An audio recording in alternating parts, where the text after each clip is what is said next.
I live? Am I go? Oh my God. I just sat here and talked for I don't know how long. I'm thinking I was live and I wasn't live yet. And so I'm not even sure.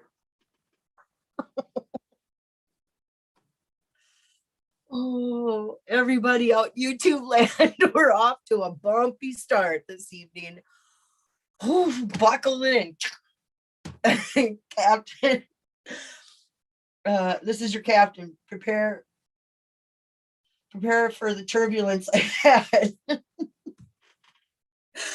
I just hit some turbulence and threw me off my loop. So, oh my God, are we here? What happened? I didn't push the right buttons, Huli. The wrong buttons of mine have been pushed, and then I forgot how to operate the real buttons, and things went wrong. But I made her. Here we are. Ooh, phew. Okay, and I also shared a link. Hold on, Huli. Okay, Larry, how's it going? I feel like my big giant face in the camera, but if I get too far back, I can't. Oh, yeah. Well,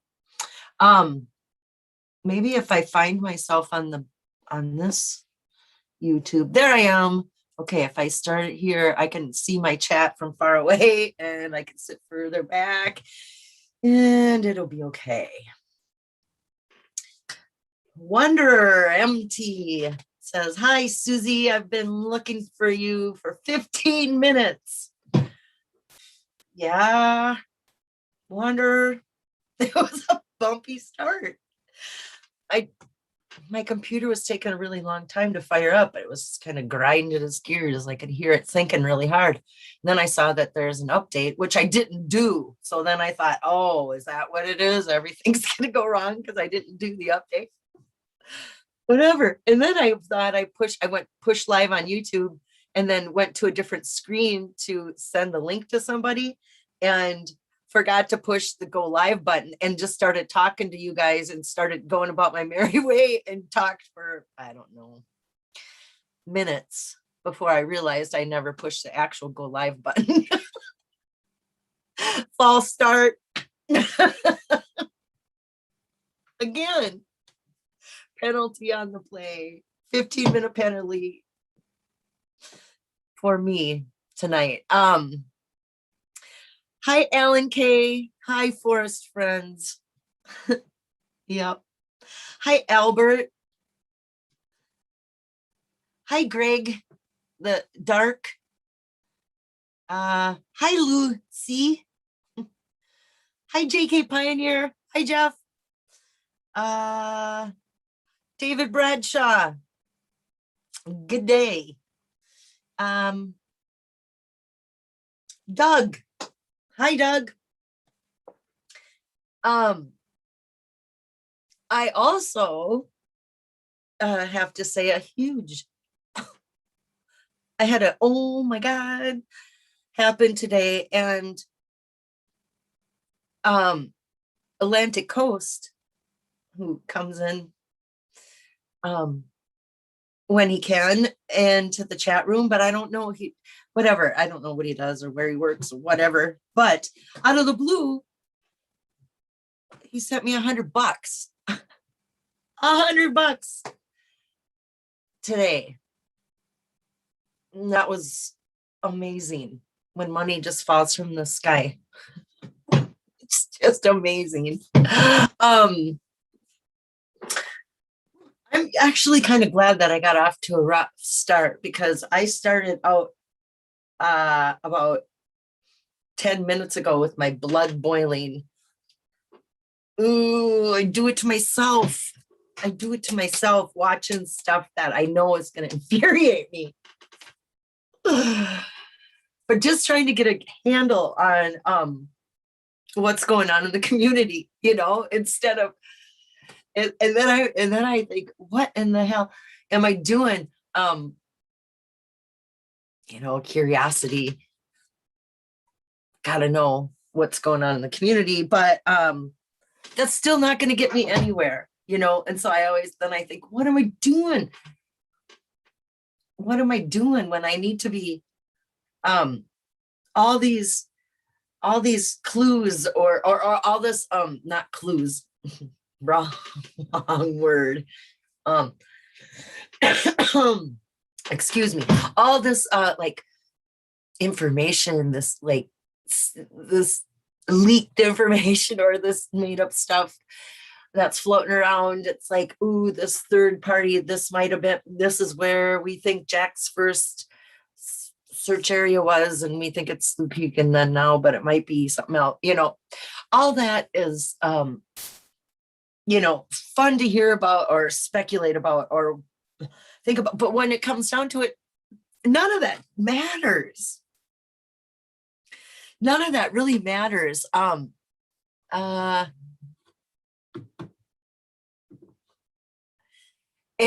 it takes away from the real of we can still figure this out, you know.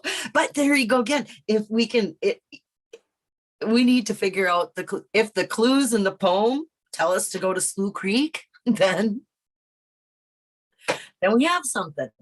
But until the poem tells us to go to Slough Creek, it doesn't matter who said the third party in an insulting sort of manner announces this information to the community in a not a kind of insulting, but oh my God, in blood boiling, push my button way of presenting this leaked information to the community. It's why did I watch that? Why did I try to watch that? Because you know why? Because it's like, okay, is there really good information we can get out of the high and mighty person telling me how I should? Oh, ugh. Yeah, it makes me mad. Why here I am again. You can look at the difference between my face color and my hand color. Just thinking about it makes my blood boil. You know who is entitled and deserves to know how the chase ended for real? Right here. It's right here. Do I deserve it? Do I deserve closure? Yes, I do. Am I entitled to that? You don't get to tell me. You know, I got a couple really fine ideas what we can do with that information. Oh, hi, Queen Anne. Oh, yeah, somebody please steer the ship. Holy. Help me steer the ship away from the BS. We get out of the shark infested waters. I'm driving our ship to the calm sea, everybody. Into Fennhaven we go. Okay, let's try this again.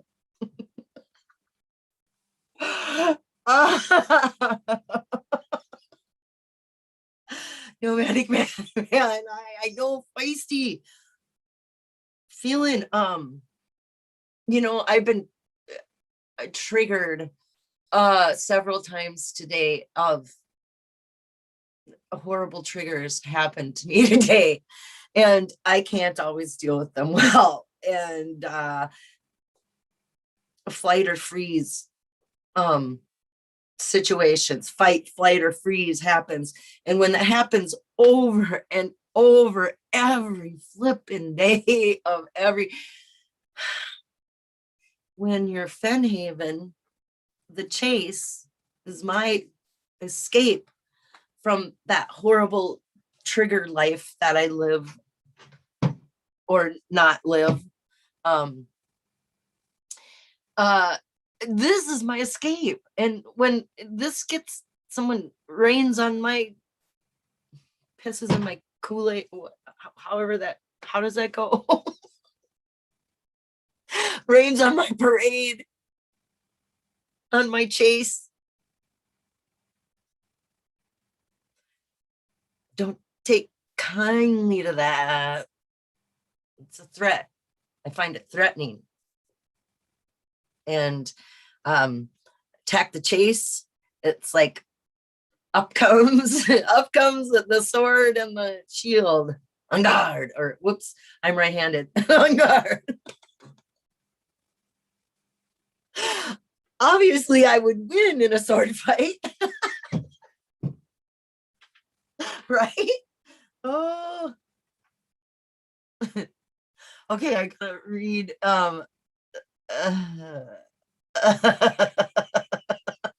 Tony, oh man, we should help her through this huge issue.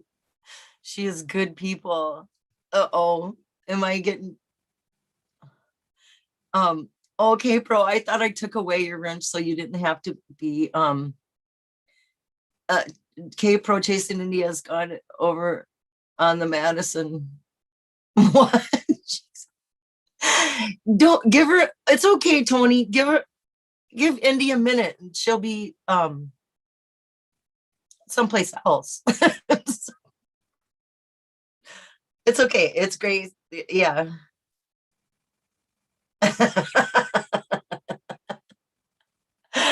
Yeah. Yeah. Oh, here comes. Who did what? Here. Majesty has entered the room. We have a king and a queen.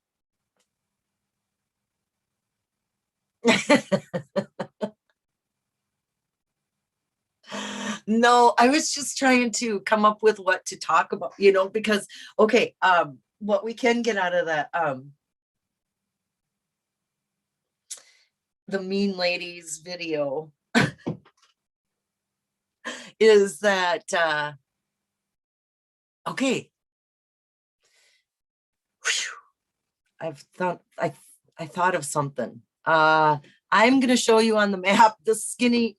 You guys know about this skinny piece of land? Wait, oh, wait, here, yeah, hang on. Here, I have it. Oh, good, this isn't gonna be as painful as I thought. I don't think. Still take me a second to pull. This computer is running slow. This is I'm on my new laptop, and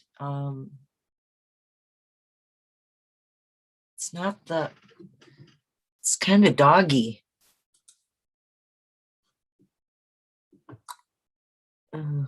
Arrow curd. Okay, let's see. Now all we need is Jack. That's right. Okay. While I wait for this to come up, that's one thing I do, and I should have to say, or about all this, the information that came out through, the tunnel through I found an email from Jack that talked about where he was searching, and so I know where his first search place was. And then that got tunneled through, whatever. What I have to say about that, it's not Jack giving us this information, so I don't care. Doesn't matter. Don't care. Unless it's coming right from Jack. And even if it is in Slough Creek, we need the poem to tell us it's in Slough Creek. We don't need what the heck is happening?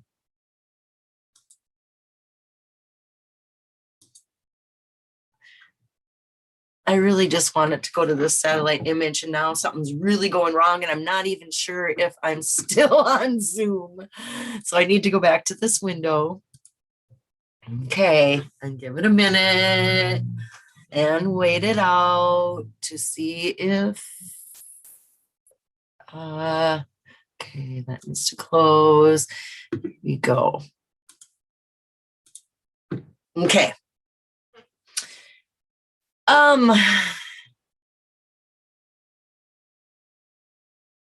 I made a fake email from Jack the other day, but I broke it.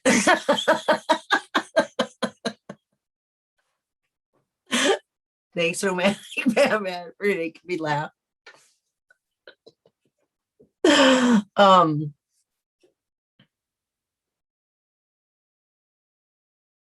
2 points to Port Cap'n. Yeah.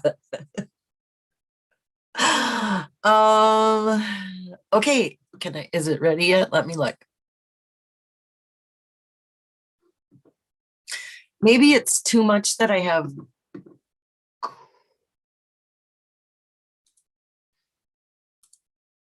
How about I try this?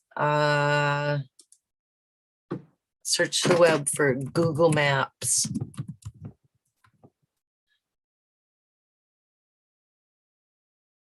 Oh, this computer's so slow. Oh my God. Oh my God. Oh my God.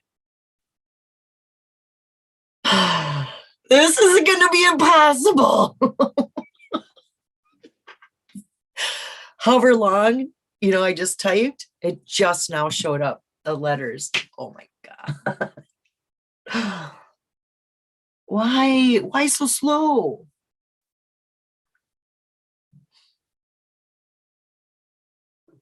Why doesn't it just go to Google Maps? Because it's on Bing. Bing hates Google, right? They don't play well together. Maybe that's the whole issue I'm having here. Search Google Maps. North, east, Yellowstone.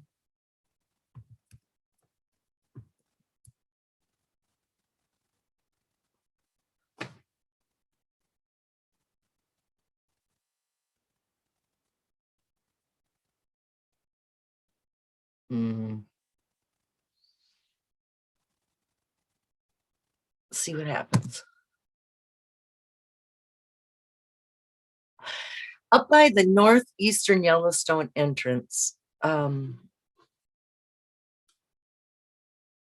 it says here, I recommend using Chrome for faster. I tried using Chrome and then it went way wrong. Okay. Okay, I'm gonna attempt to share my screen right now. And oops, let's see. Share this. Okay.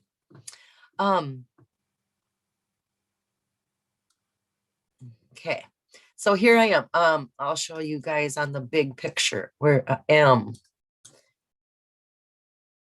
Here is Yellowstone National Park. Here is Cody, Wyoming. Here's Cody. Okay. But we're going up here by Coke City, Silvergate.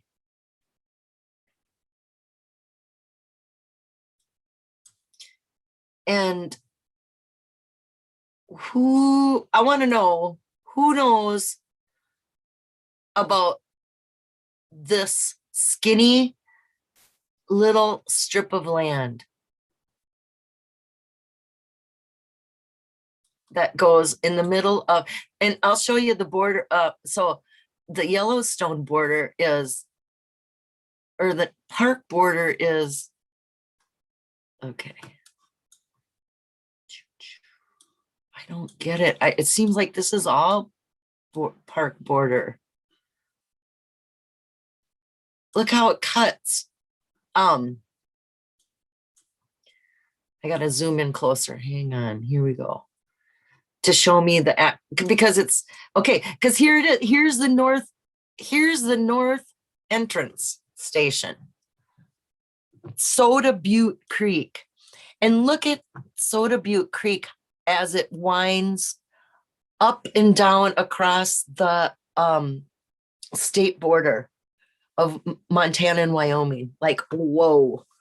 And then, but this swat of land that when Shannon said, when Odious Soul said in her video, you can narrow it down to a 10-mile rectangle, not a radius, a rectangle. I don't know how many miles this is, but it's definitely a rectangle. And I can't figure out how to,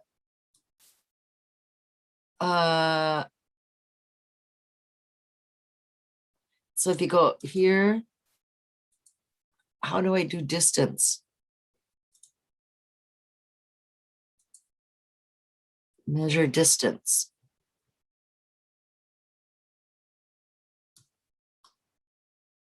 I don't know how to do it.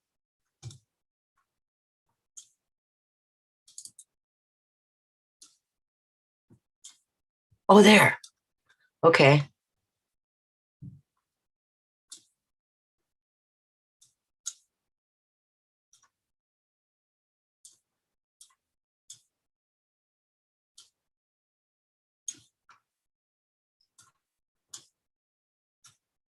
Okay. How far does it say? It's 2.2 miles, about a little over 2 miles wide or long. Okay. What happens if can I drag it up there? No, doesn't matter. But here, look at this, you guys. This is this is Northeast Entrance Road, Beartooth Highway 212. And then it's on the Montana-Wyoming border. Not only that, look at how wonky this border is. Takes a hard dog leg left or whatever, hard dog leg right. And then it, you're in,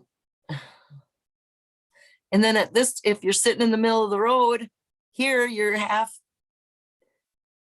got one cheek in Montana and the other in Wyoming. But look why does it do this weird cutaway? And then look, Soda Butte Creek, it doesn't give a rat's patootie where the borders are, it goes where it wants, as do the animals, right? And then look, Silver Creek. I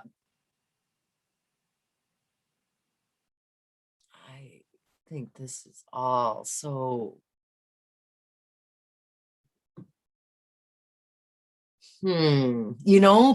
borders. Okay. And then, okay, so let's go here further. And then here's the northeast entrance. And there's our arrowhead. Go look for arrowheads. There's one. Where am I? Okay. So, and then you go tooling along, you get to Warm Creek. Hey, people.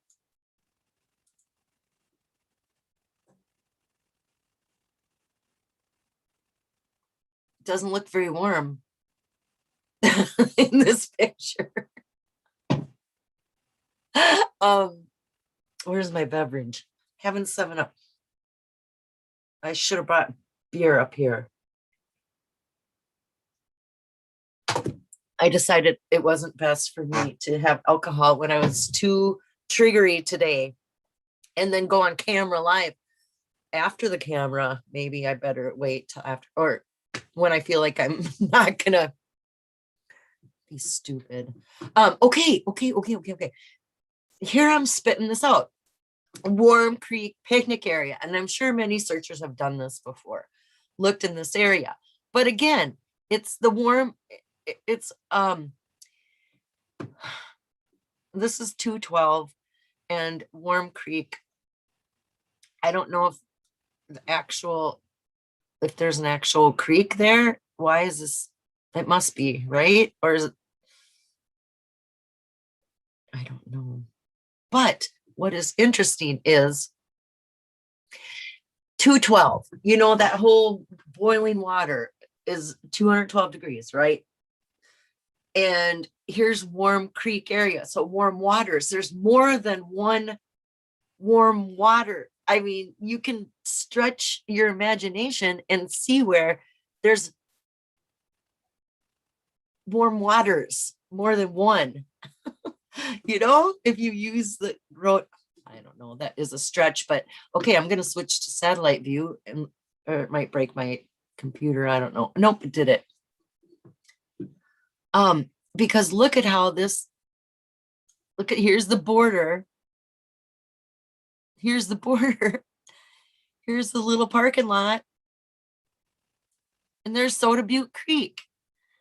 What if you got to walk across this little creek? What if it was sitting over here?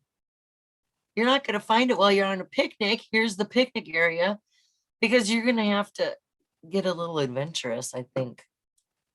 It's possible. But until, you know, again, it's fun to poke around these. Oh, here's Warm Creek.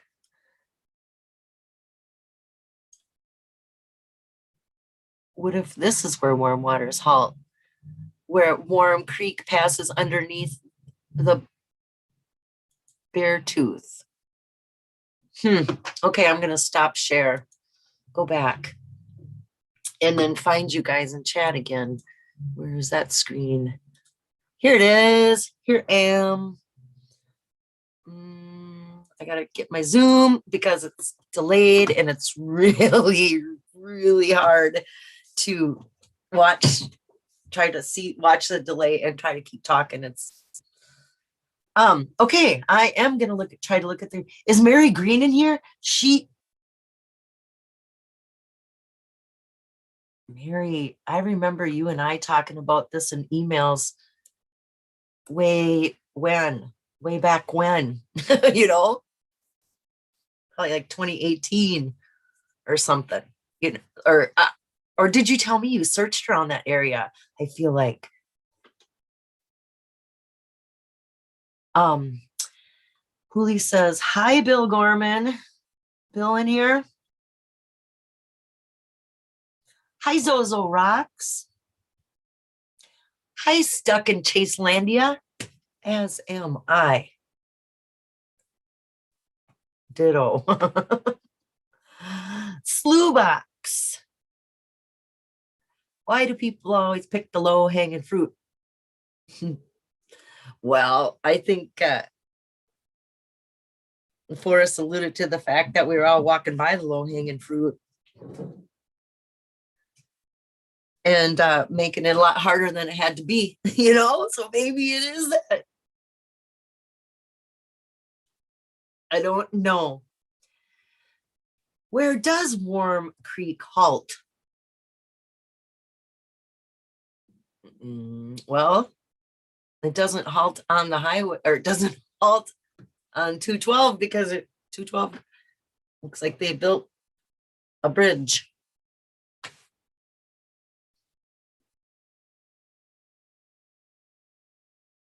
Well, until Forrest tells us,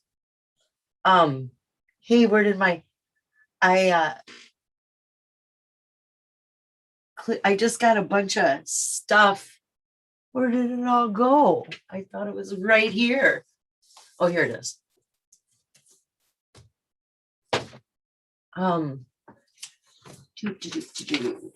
Not very, look at this. It was on some, I don't know, some website, and it said, click here to get your Yellowstone National Park travel guides. And so it was really, I actually got a packet full of stuff. Um,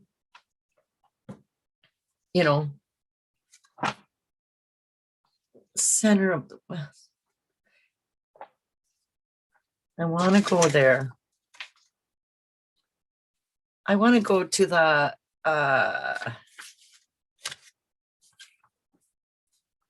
cowboy cookout and have steak and beans on the fire.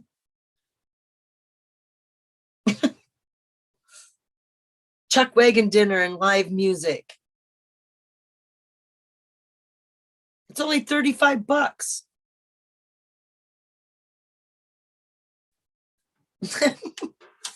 Who wants in?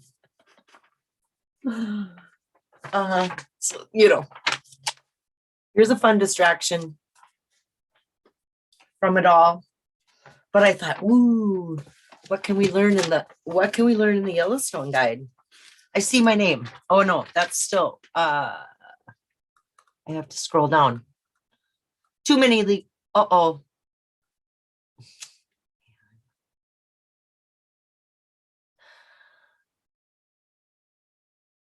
Let's hear about the blaze.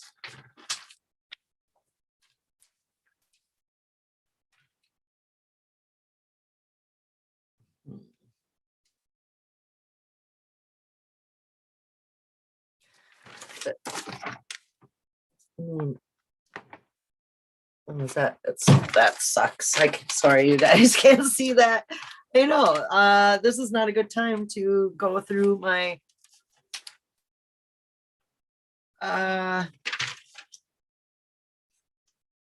maybe it is. Whatever. This is a fun thing to think about instead.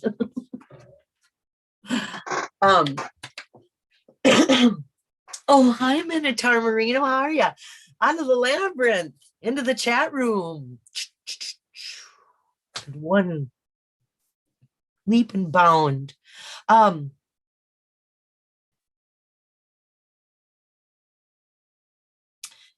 April Minotaur in the house.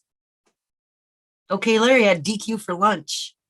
Didn't have my Blizzard with Reese's cups. I'll have it later. Mm-hmm.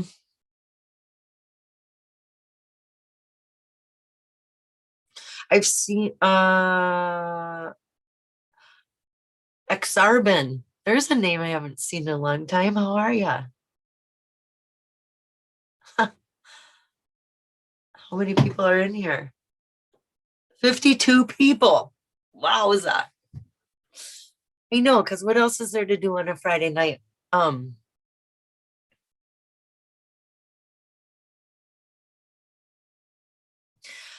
having a nice Pinot Noir.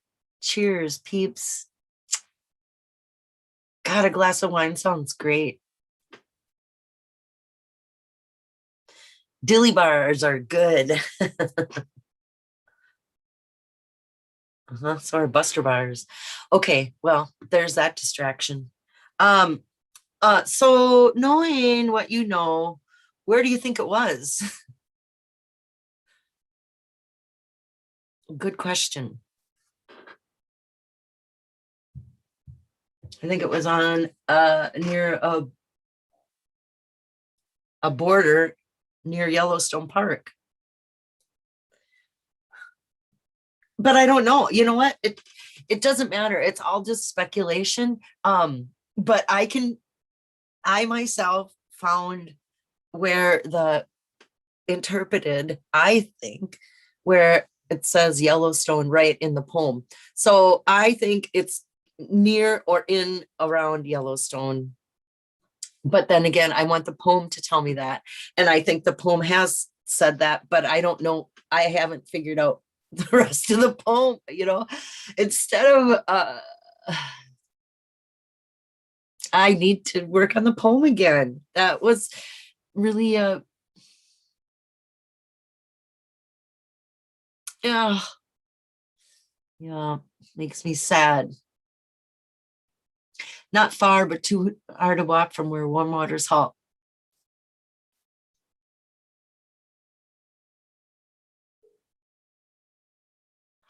Yeah.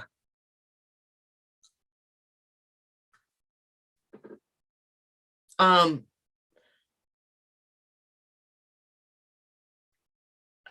K-Pro, do you want to jump on here with me? Or you,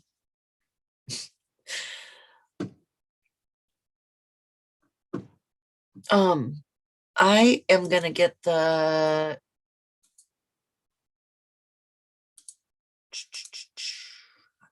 paste the link into the chat and see if somebody would like to join me.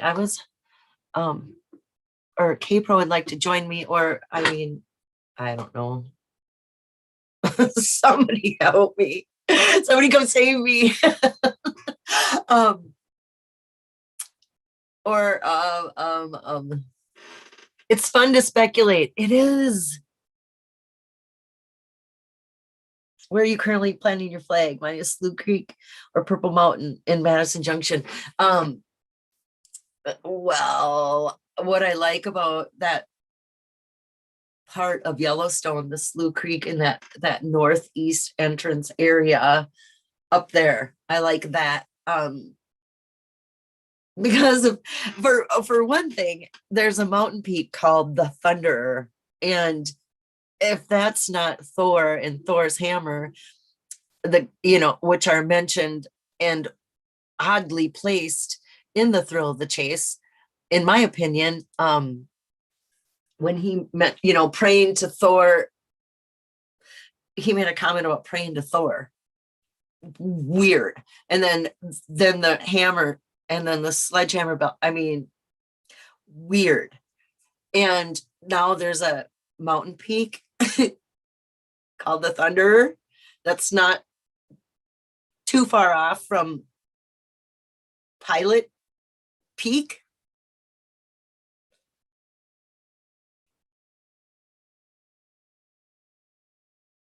It just but then again, Forrest can't, just because Forrest was a pilot and that mountain peak is called Pilot Peak, that is pure coincidence.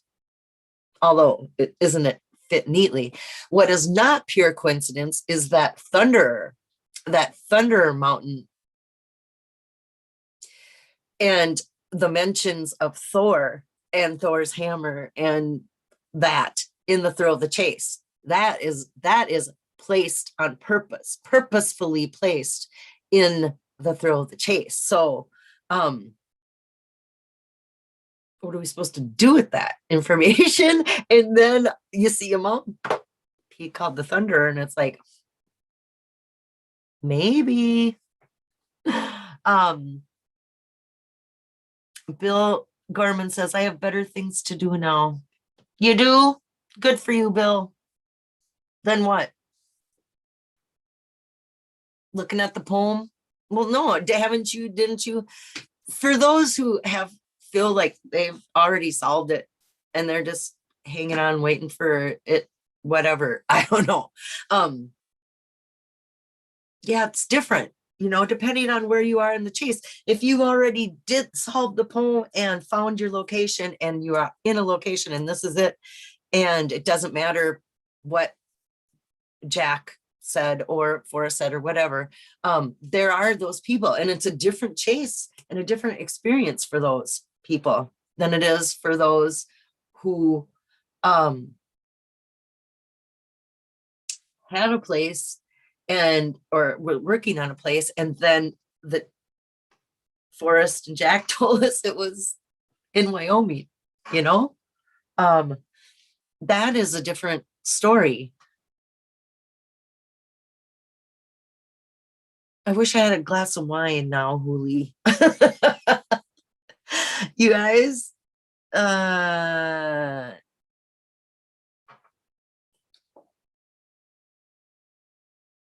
do it, Ryan. Who's Ryan?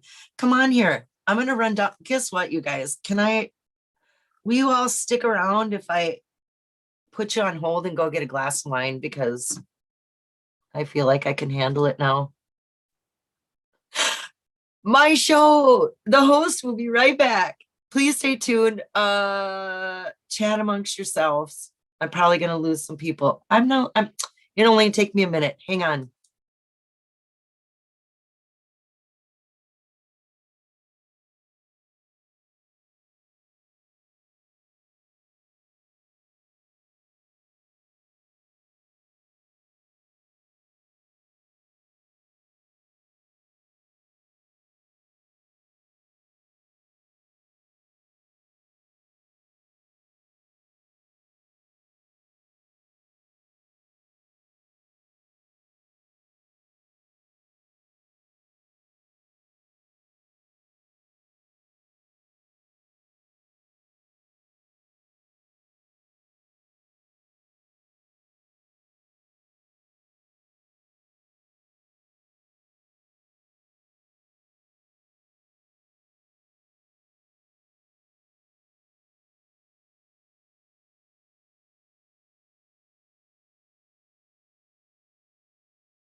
Okay, I'm back.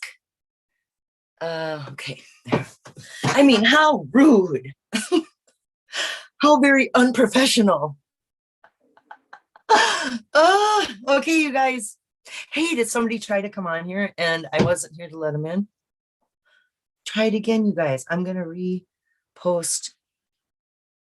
Okay, here we go. I got, oops.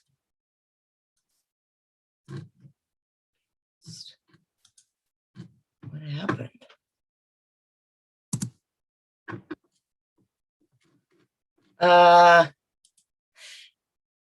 Oh no, what did I just do?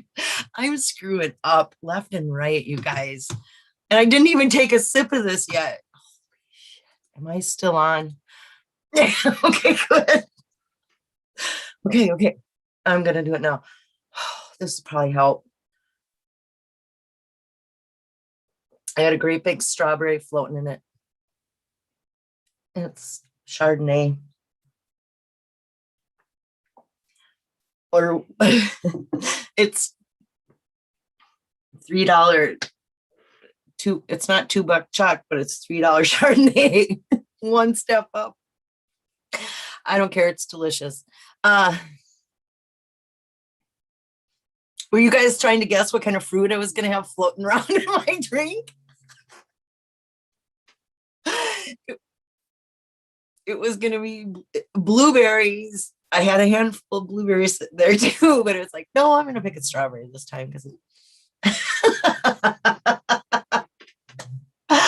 oh my God.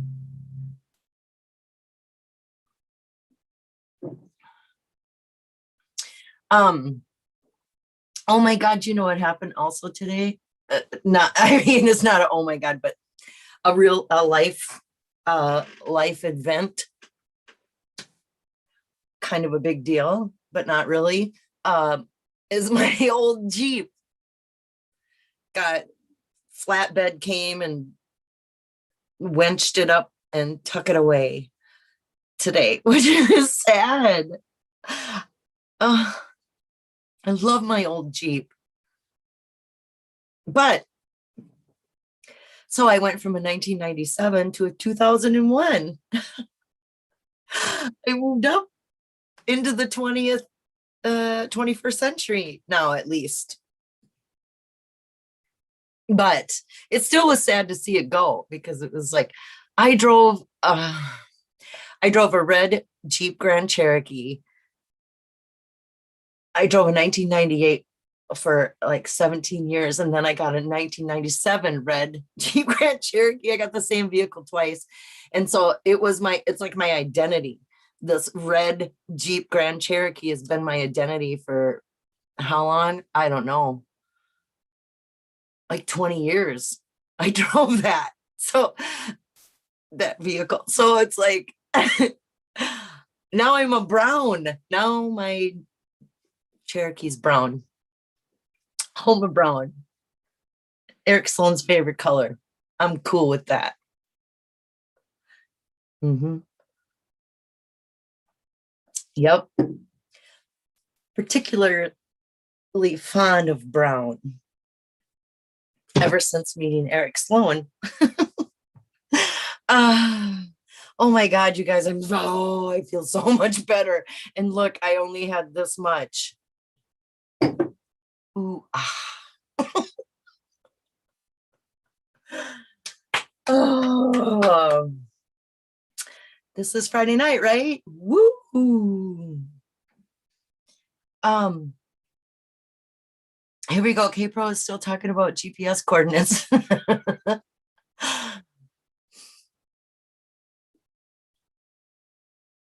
Well, okay.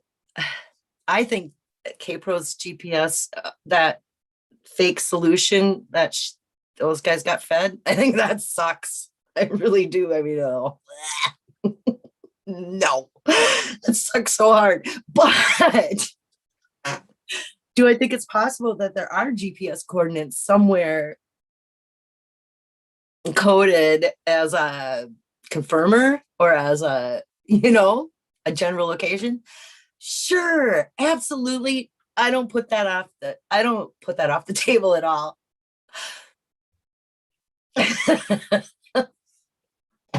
But that particular GPS song, I mean, oh,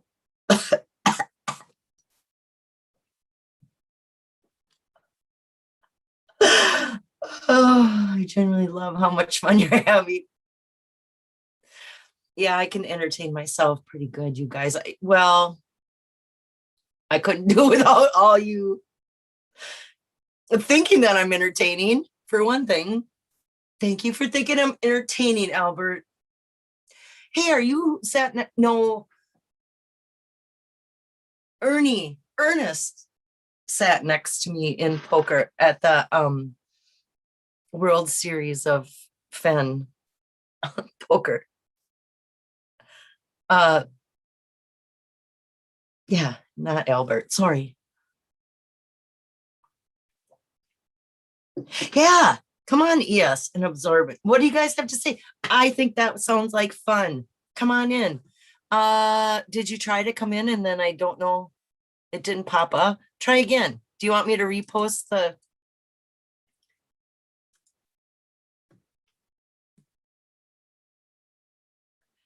Aksarben? Yeah, but it doesn't say that on my screen. It doesn't tell me anyone's waiting, but I could have the wrong window up, like, because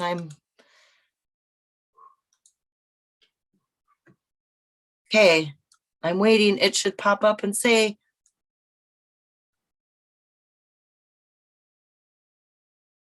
thank you, Your Majesty. I'm glad I could be your jester. Can I live now, or isn't that how it went? If you please the king as a jester, then you got to, I don't know. I think it was all good. But if you sucked and you were the jester, I think you got your head chopped off or something. So I'm glad you find me humorous. Do you still feel that number 75 is in the pic? Yeah, yes. 100%. I cannot unsee that. Seems clear as a bell. And it also seems that I'm still gonna put it as 7.5, that as a map, the map scale.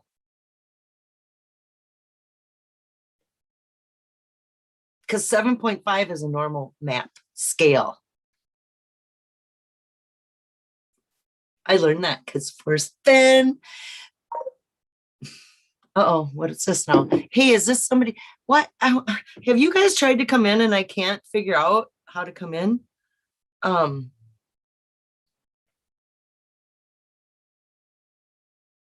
oh, Absaroka.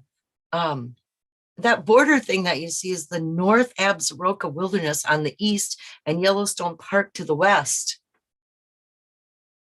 On that weird swatch of land. Yeah, you guys want to talk about that weird swatch? Thank you for sharing that with me.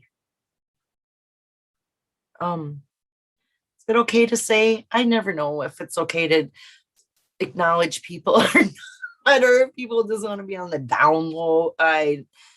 Or if they feel bad if I don't say your name.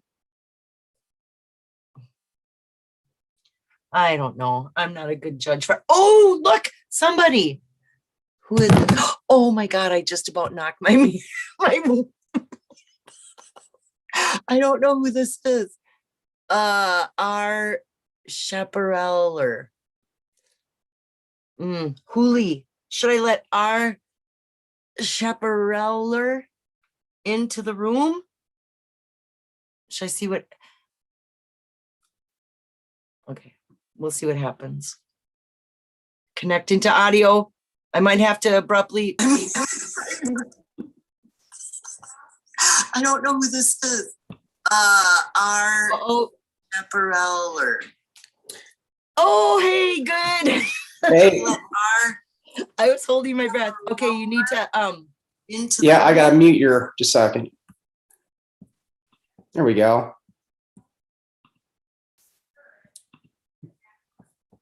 Well, better. Thank you. Yeah. Nice to see you. Thanks for joining. You bet. So Eric's turn to join in. So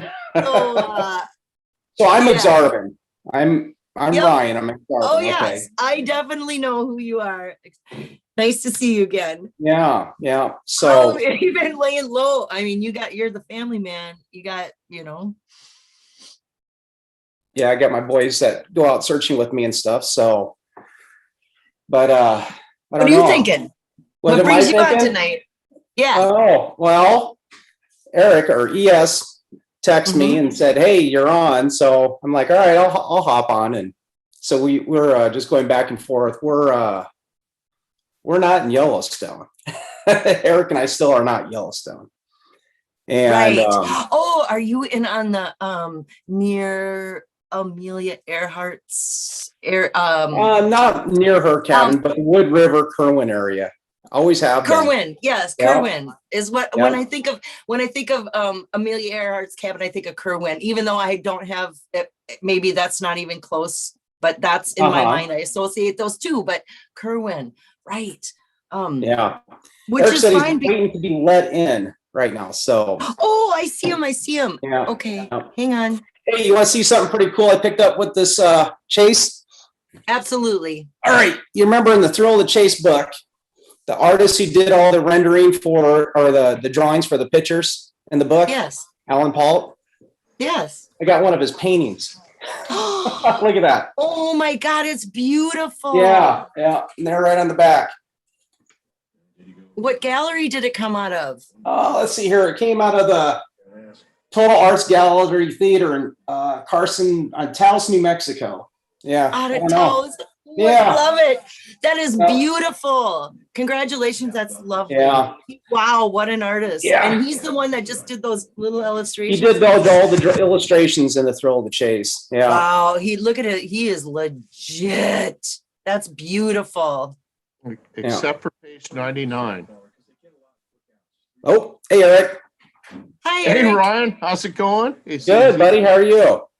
I'm doing well. Good, nice man. to see you tonight.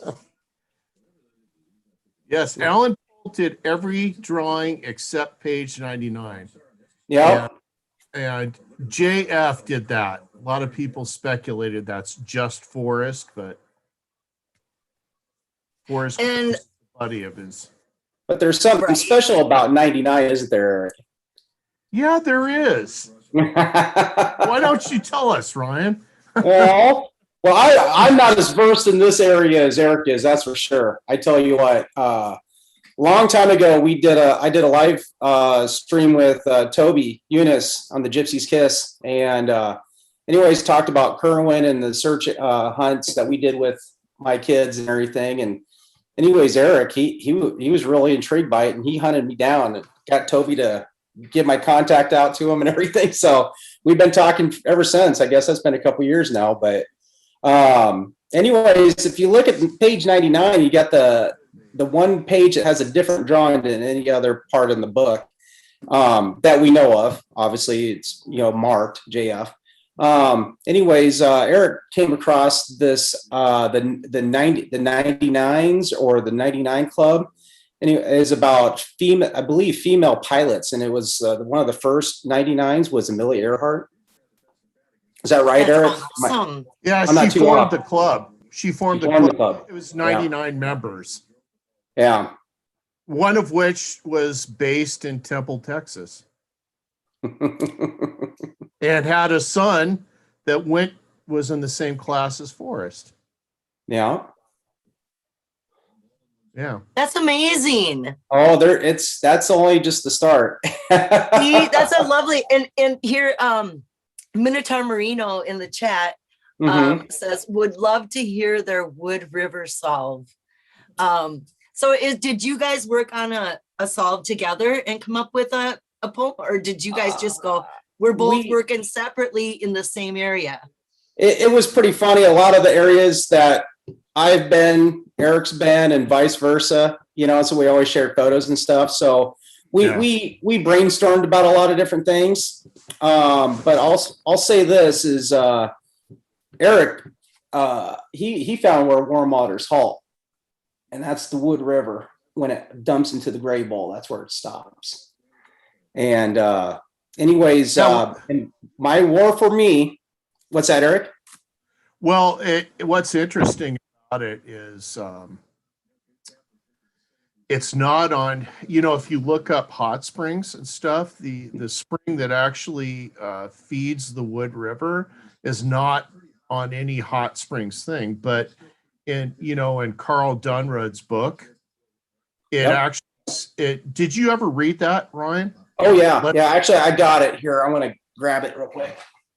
Yeah. If you read that book, it says that the Wood River does not freeze in the winter because there's right there.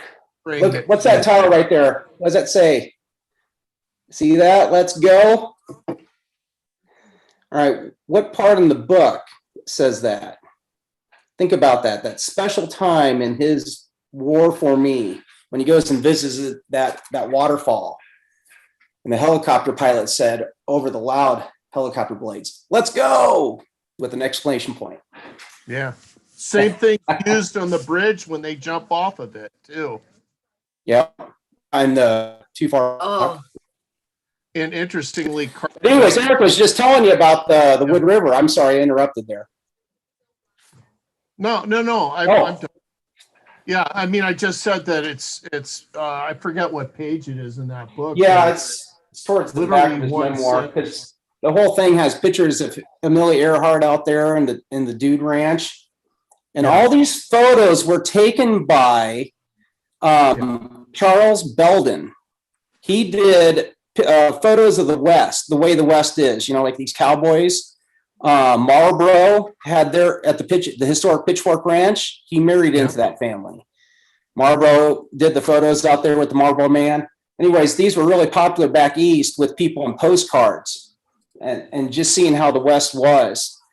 And actually, one of my confirmers of why it's in the Wood River area, in Dale's website, not under scrapbooks, but under passages. They had about 5 different areas that you could click on, and everybody always clicked on scrapbooks. Everybody kind of dismissed the others or just kind of read them, and that was it. Anyways, passages, and the very first one, he talks about this book that this lady wrote. And he liked this book so much, and she included original photographs in there of these Pueblo Indians in the West, not like the Southwest. And that was his printed on linen, and that was the inspiration for his San Lazaro book to be printed on linen. Was that book that he purchased at like a swap meet or something, right?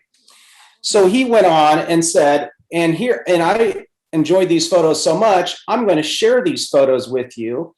and he lists all 7 or 8 photos that was supposedly listed in the book.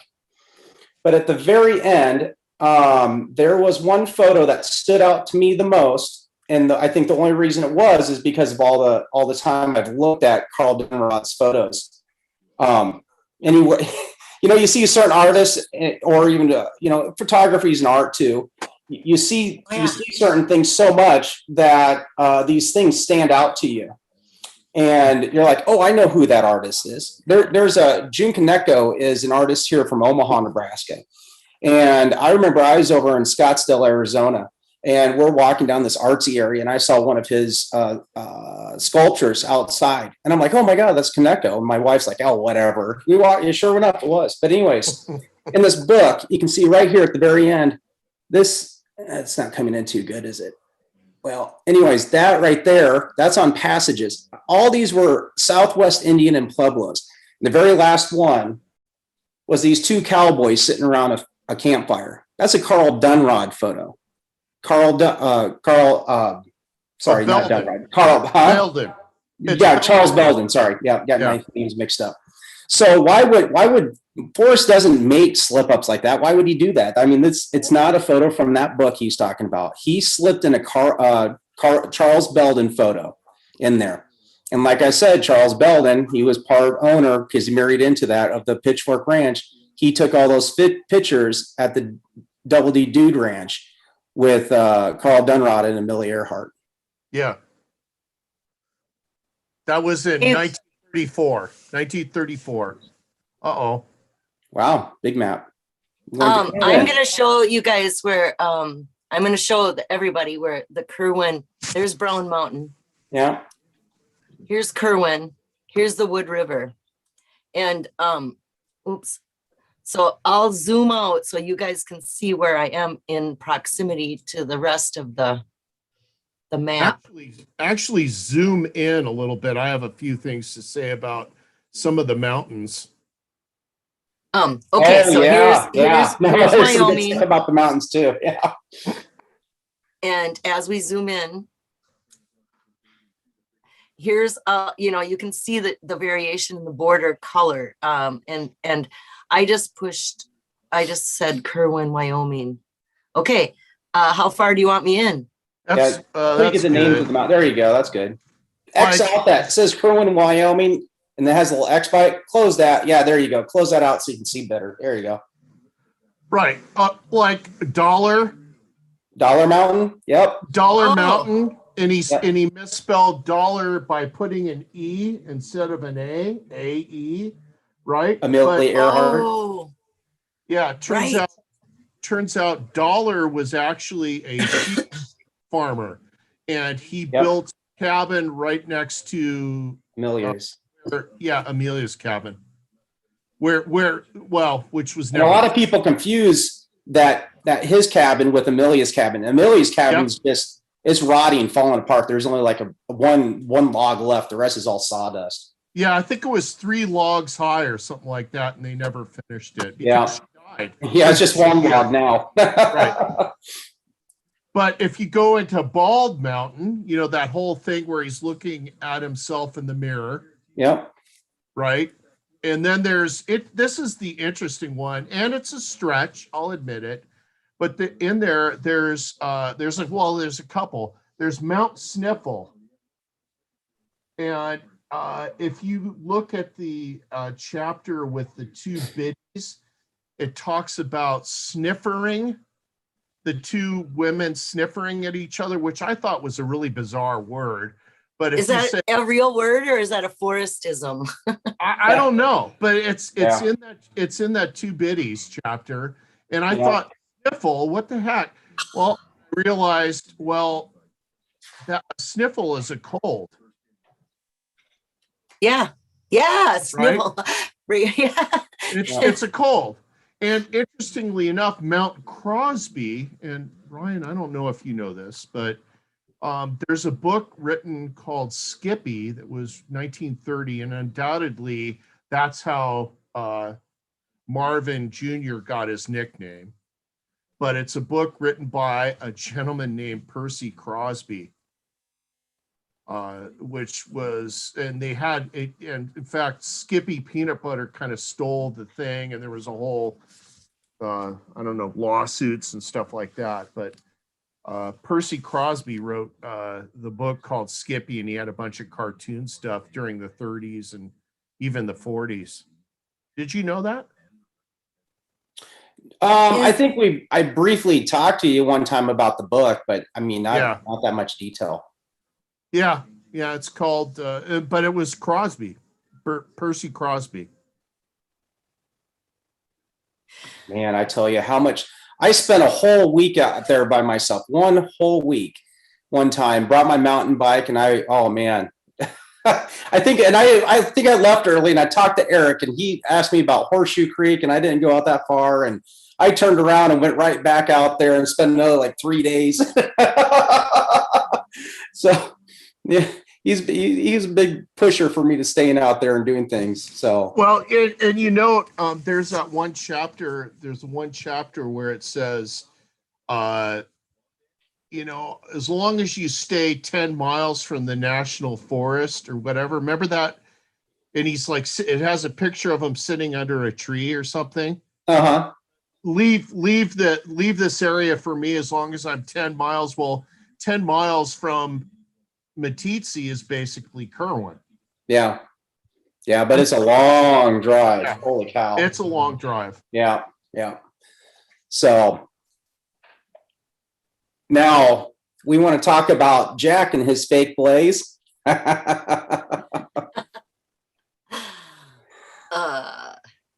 what do you think of that?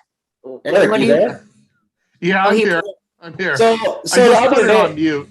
It was just like, I don't know, a couple days ago, I'm sitting here. Oh, where's everybody at? Did I lose everybody? Here. Oh, okay. I'm here. Oh, I just lost all the pictures or something.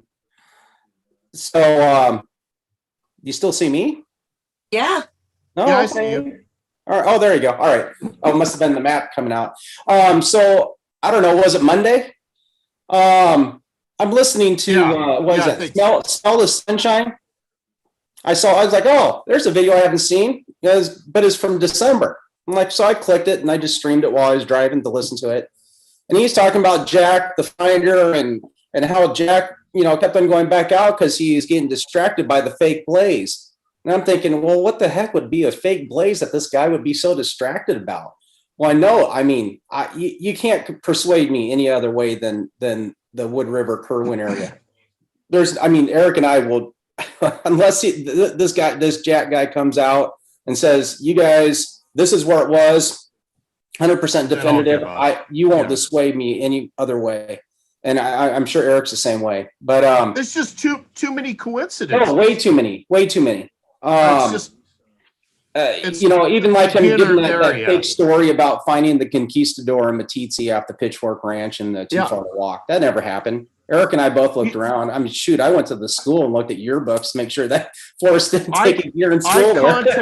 I contacted the owner of the Pitchfork Ranch. Uh-huh. And I said, has anyone ever found a conquistador thing? Yeah. And they actually got back to me and they said, that's just not true. Yeah. And I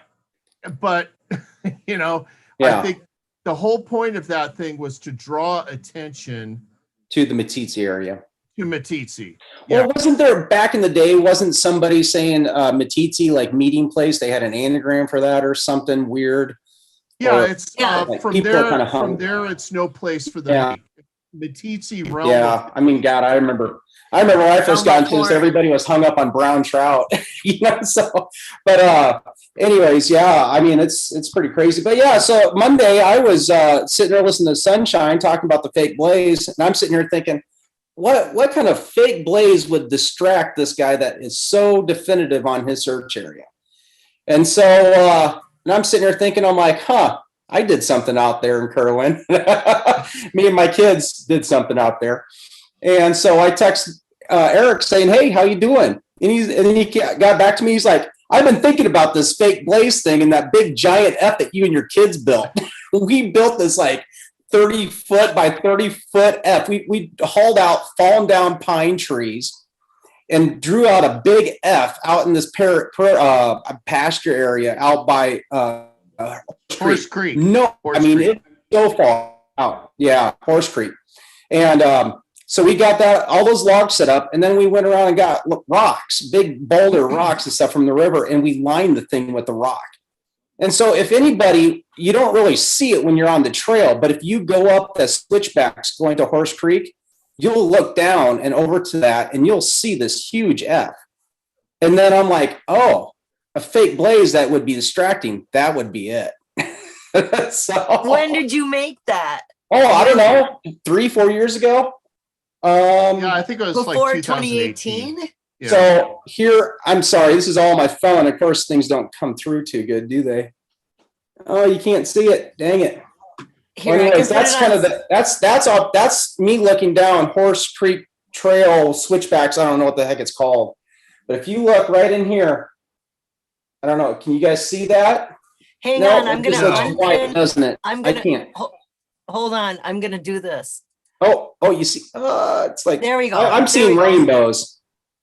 You Yeah. send if you Susie do the picture, Ryan, Oh, if she has an email.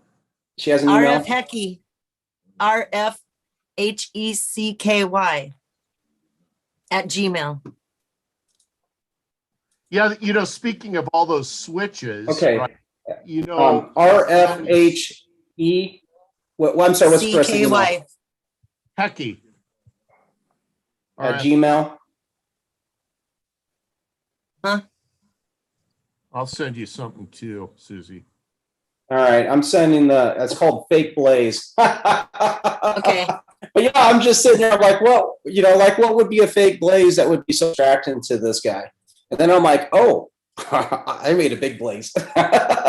But it was a spot, we went out and searched and we got there and we're just, it was me, my wife and my 2 kids. And by the time we got out there, we're exhausted, that was it was a good hike.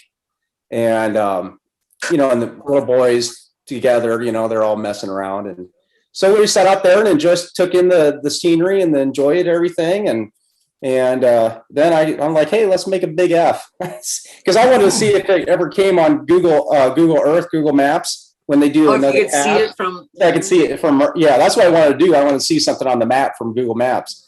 But then that kind of when I heard Sunshine's interview thing, I was like, oh, that's a pretty good sized blaze that could be distracting. But I don't know. That could just be speculation. I've never seen anything else out there. And it's funny. I've ran into a lot of searchers out there in that area, but a lot of them are locals from like Cody area, but then again, I've spent a lot of time out there.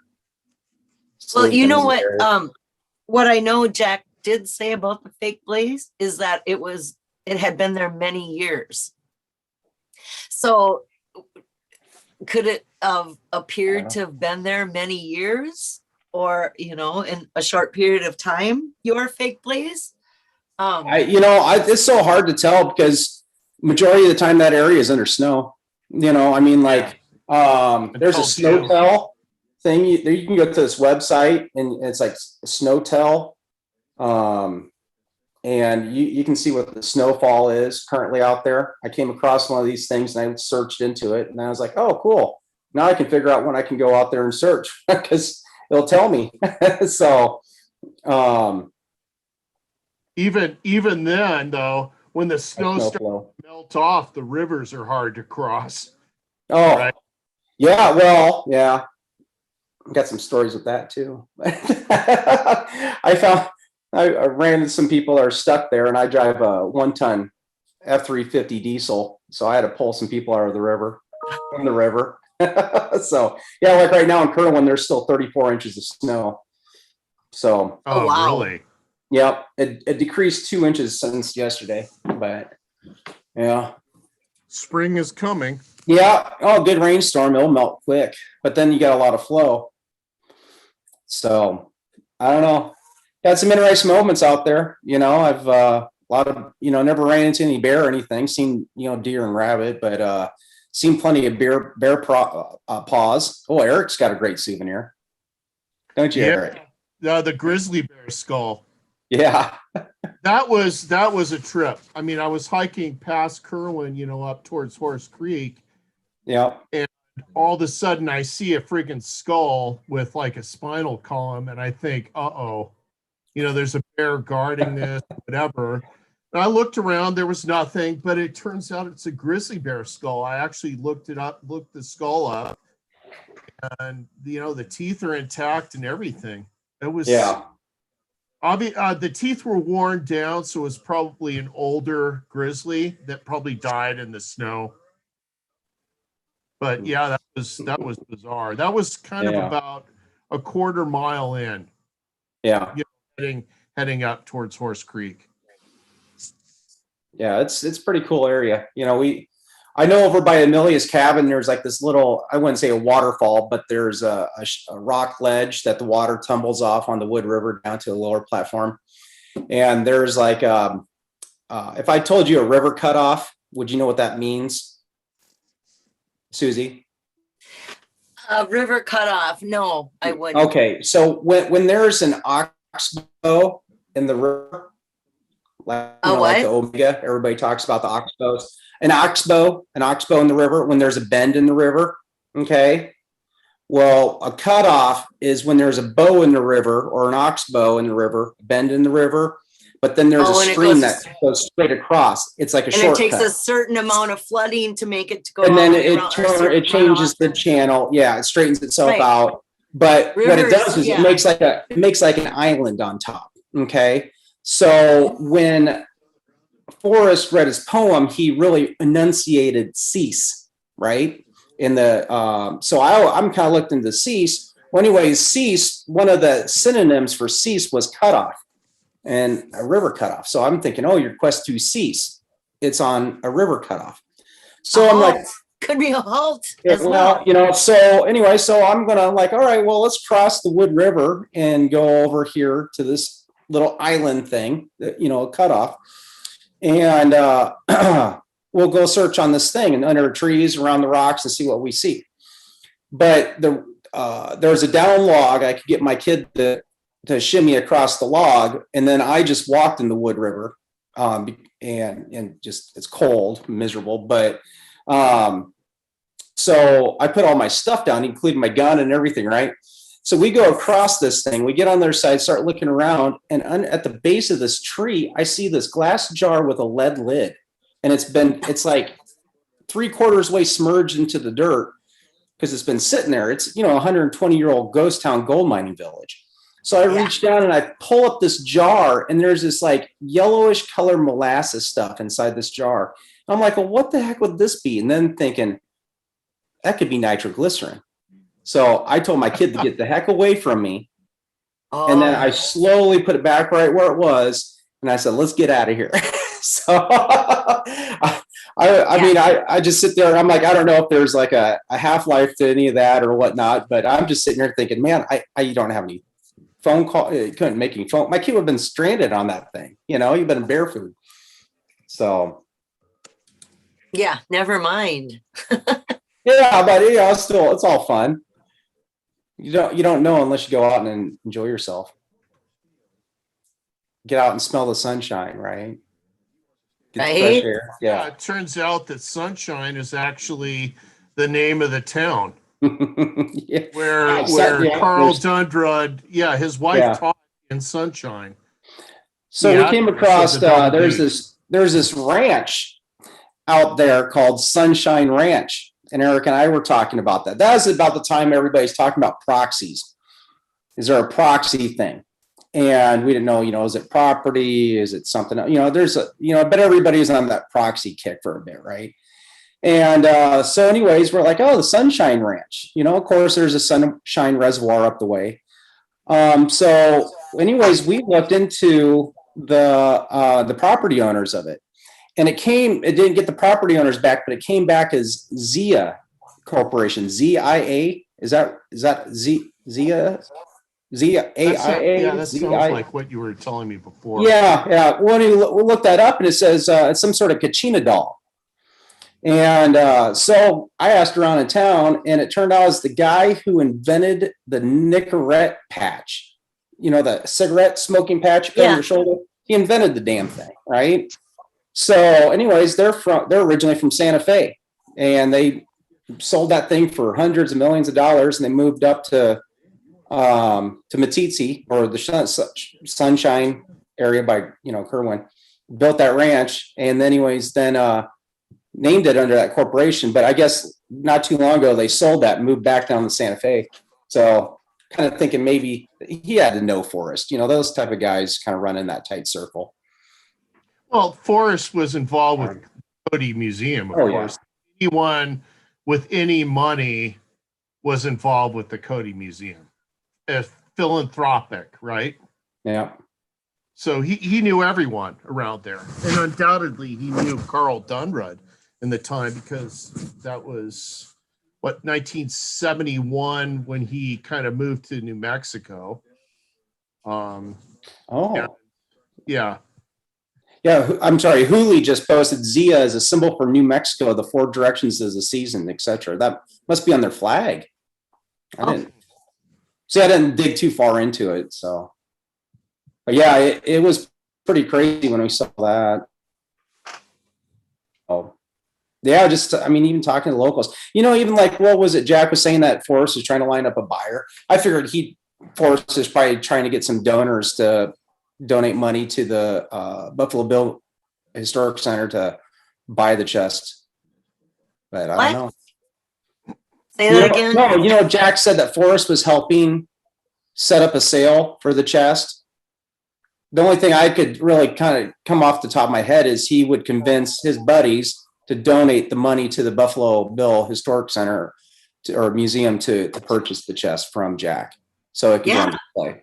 He's got the Absarka hut is out there, and that's a big old cabin. What is that? Joseph Henry Sharp cabin. Yeah, Sharp's cabin. Yep. He tracked that thing down up in Montana at the reservation. And had it moved down actually, there. I sent him an email about, and that was the first time Forrest ever got back to me in emails, was about the Absarka hut. But which is the mountains where Kirwin is. Absarokas, right? Yep, Absaroka, yeah. Mm-hmm. Yep, all over that area, but always been in Wyoming. The one thing that always set me off in Wyoming, besides I have a spot in my heart for Wyoming, is the Hear Me All and Listen Good. And in his memoir, he says, the only person I ever had to listen to was somebody was paying my way. My dad was, so I had to listen to him. Okay. So I really paid attention to when his dad made comments, and the one of the first ones was talking about the mechanic. Would you rather have somebody from school or somebody who's been working on cars for 4 years? He's like, sometimes it's wise for the fox to act like the hound. And it's like, what does that mean? It's like trying to sneak in on the sheep and get the sheep. Act like the dog so it can attack the sheep, like the sheepdog is protecting the herd. But that never jived what he's saying. But, it's like, okay, what's something the fox could do as a dog, to act like a dog. Well, one day I saw an article about somebody having a fox as a pet in Nebraska. And I'm like, well, that's the craziest thing. Well, you want a fox for a pet. So I'm like, well, wait a minute. You got to get a license and do this. You can do that in Nebraska. And I'm like, okay. I wonder if any of the 4 search states allow fox as pets, because he talked about the alligator as an illegal alligator. You can't have an alligator as a pet in New Mexico, but he must have known the right people, right? Conley. So anyways, but yeah, New Mexico, Colorado, and Montana do not allow fox as pets. But Wyoming allows a fox to be a pet. Instead of having a dog, you can have a fox. Sometimes it's wise for the fox to act like the hound. So there you go. That's why. So Wyoming's the only place that allowed fox. And then also the picture in the back with all the trees cut down. I think I did a YouTube video on that, because once K-Pro came out with that Vegas Fenbury thing, and they're talking about the Wyoming state flag. And I was like, oh, they figured that out too. It was on the seal. That one of the guys on the seal, the state seal. Right. So that's why I was directed to Wyoming. I camped out and did vacations in Colorado Springs. I went down to Santa Fe for my our 10-year wedding anniversary, and now it's coming up to like 15 years. But anyways, camped up in West Yellowstone, Montana and stuff, but I never searched up in those areas. It's always Wyoming. And majority of the time, it's always been the Wood River, Kirwin area. What I told Eric the second to last time I went out was when I was out there the week that it was found. Did you know that? Oh. But actually the past 2 weeks. So when Yellowstone was shut down, and I took my boys out there to Yellowstone. And we were the 6th car back in the park once it opened back up after the quarantine shutdown. Well, it all depended on what entrance you were coming in from.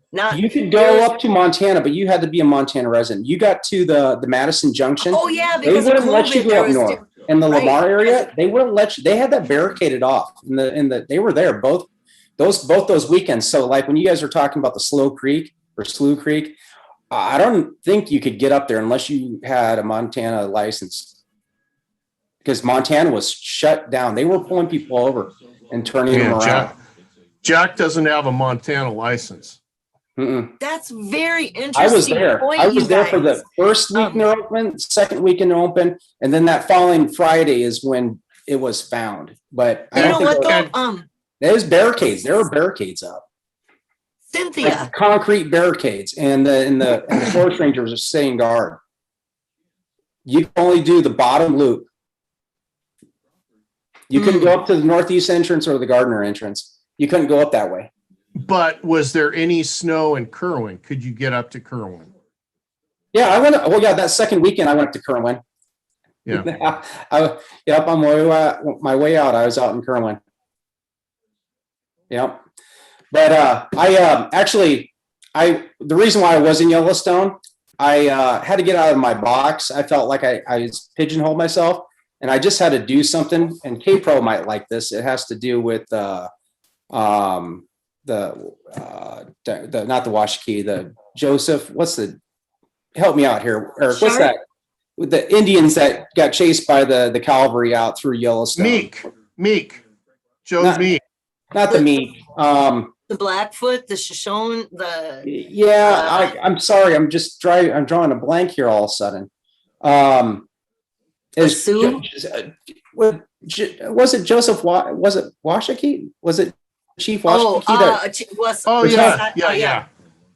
And they were running. They're trying to get those Indians, those unruly Indians in Oregon, rounded up, but they took off by foot and went through Yellowstone, and then they finally apprehended them up in Montana or something, because they're trying to get to Canada. Nez Perce. Thank you, K-Pro. So anyways, the Nez Perce Trail, I was like, like purse, like a girl's purse. Yeah. Yeah. So anyways, there was the Nez Perce Ford over on the Yellowstone River. And I'm thinking, man, Forrest is so hung up on Indians. I mean, that is his true passion, is Indians and Indian artifacts. Yep. I mean, he said, if I wish I was back in something about the 7th Cavalry, but he wanted to be with the Indians. He didn't want to be with the 7th Cavalry. But so anyways, what my solve was, where warm waters halt, Yellowstone Lake is a warm water lake, even though it's frigid, because it's the caldera. It's fed by the geyser. There's like geysers under the water, right? Okay. And there is, if you fall Yellowstone Lake into Yellowstone River, there is these rapids, okay, that is past Fishing Bridge a ways. And these rapids are considered the official end of the Yellowstone Lake and the beginning of Yellowstone River. So, and waters if you look up the definition of waters, it says More than large one. body of water, lake, ocean, ocean, sea, or lake. So I'm thinking, Okay. oh, okay, Yellowstone Lake. This rapids is where warm waters halt. And then it goes into Yellowstone. Take it down, not too far to walk. Put in below the Homer Brown.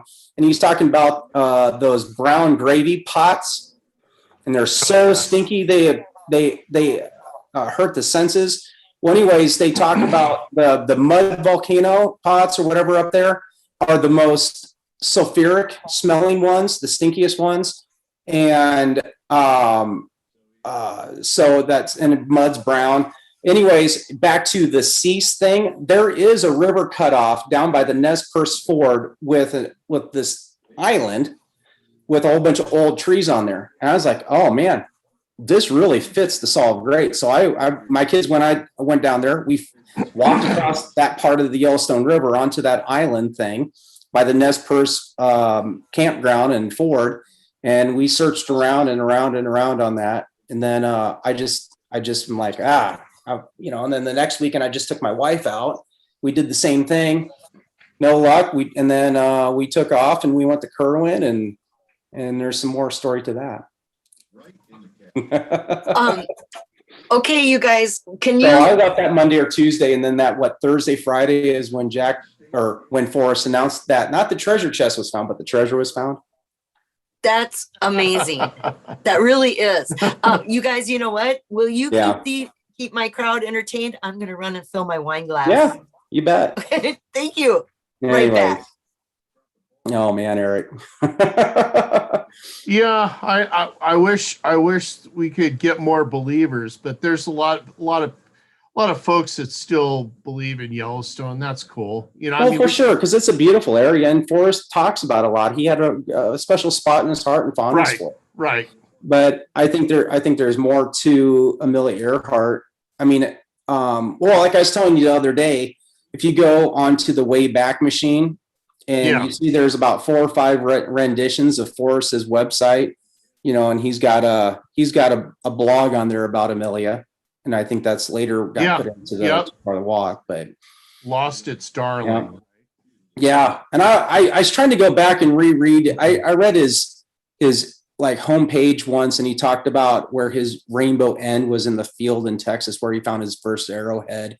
Seems like he reuses things. Oh, hey, did I tell you about Frank Waters? You know that Forrest wrote the foreword to Frank Waters' Leon Gaspard book? No.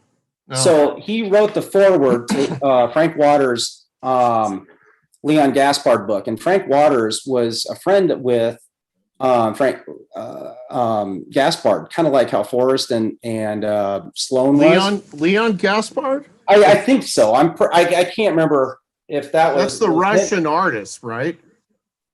That's that Russian artist. Yeah. Gaspard. Yeah.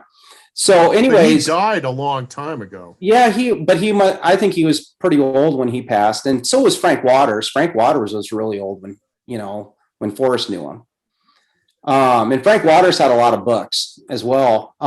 Anyways, in that foreword about Leon Gaspard, Forrest wrote that the relationship between him or Waters and Gaspard was a warm one. And so anyways, I was kind of sitting there, I'm like, oh, that's interesting. And then in Forrest's memoir, he talks about making 8 bells. Yeah. And hiding them. Frank Waters wrote a book right there, 8 bells. And this whole book is about old slang, old pirate sailor slang stories.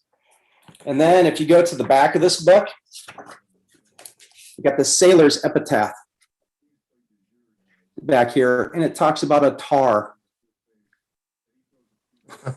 I don't know, man. Silly things you come across. Here's one, talking about books. What's her name? The Kennedy, the wife of JFK. Jacqueline Onassis? Yeah. Jackie O. Jackie. And she stayed there, and she was working on a book. Mm-hmm. Do you know what She that was. No, I didn't know she was working on it. Oh, She was an editor. She was an yeah, editor. yeah, but for a magazine, wasn't it, or something? No, it was for you're gonna love this. Okay. Double day. Oh, yeah, yeah, yeah. Oh, Right? you never told Susie about the double D. Double D Oh dude. no, I have. Oh, did you tell her about the D's? Yeah, but the book. Yeah. Hold on, I'm gonna grab it because I know exactly where it is, and I'll tell you. Which one? The Dunrod book? Is that what? No, this is something else. Hold on. Yeah, I tell you what, Susie, when I was out in Kirwin, the only thing I didn't have was warm waters. And I mean, the air, if you guys ever go out to Wyoming to go out hiking or exploring or whatever, I tell you, go out on the Wood River towards Kirwin and take it in. It is such a beautiful area. It's beautiful. I mean, like Forrest talked about, spirituality and stuff like that, not talking about, it really is a breathtaking area. The first time I was ever out there with my youngest, I remember we got up to the spot that we're going to look at, because I found these rocks, the tail end of these rocks from a mine. They're going down the hillside, and there's like this yellow, orange, and blue color stripes. It looked like a rainbowed waterfall. So that's why I went up to this area. And me and Lucas, my son, we got up to that area, and we got to the top, and these two fighter jets fly right over top of us when it happened. And we're really? like, oh, yeah. Bravo. Yeah, I mean, it scared the hell out of me too, because they were going fast. I mean, you just got the afterburners, and so I mean, but that was like, what the heck? But yeah, I mean, man, I tell you, I oh God, without warm waters, what were well, you thinking? Eric, the fundamentals of our change. it's in this book right here. Yeah, it is. This right only here one tells sentence. It's only one sentence too. Yep. The wood, Carl Dunrod says, the Wood River must be fed by a warm spring because it never freezes in the winter, and it doesn't. Yep. It's flowing right now with 35 inches of snow. Never freezes. So the book that Jackie Kennedy was working on when she was with Forrest is called Coronado and Our Spanish Legacy to the Inland Empire, and it's by Stuart Udall, and it's dedicated, you're going to love this, not to Forrest, but it says to Lois, Lee, and Jackie, the three who made it happen. So it's obviously Jackie Kennedy who did some editing, but she was working on a book about Coronado. It's a good book, actually. Have you? It's double. What book is it called? It's called To the Inland Empire. It's Coronado and Our Spanish Legacy. And Stuart Udall, I think, was he governor or somebody he was an assemblyman or something, maybe Utah or Arizona, I believe. Maybe New Mexico. I don't know. But you guys sure found a lot of things to grab onto. I mean, how fun.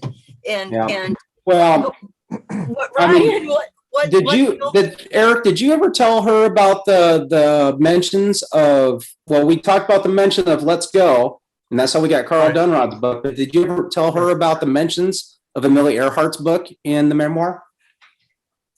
No. Are we talking about TTOTC? Right here. It's too far to walk. Where is it in there? Yeah. Where is it? People want to know. It's too far to walk, Ryan. It's too far to walk. It is too far. It's in the thrill of the chase. No, it's not. It's in Too Far to Walk. What about The Last Flight? That's right here. Okay, well, there's something else then. When I take my last flight, I'll make my last flight. It's on the important page 15 too. And that's that one with the asterisks at the bottom. And he talks about Last Flight is one of the 3 books Amelia wrote. But yeah, but like I was thinking of another reference actually. Yeah. Well, there's a The couple. Wow. There's a couple. Yeah. The other reference was in the chapter Charmaine and Me. You know that one where they go out and it shows the lid over that, you know, in the adobe. Oh, yeah. Yeah. Right. The limestone Right. lid. And he The says, broken limestone. just for the fun of it, we decided to do Yep. XYZ. And I think that was actually the non-intentional clue. The fun of it. Yeah. Because What do you think it was? The fun of it's another book Amelia wrote. Yeah, she wrote that Yeah. called The Fun of It, for the fun of it.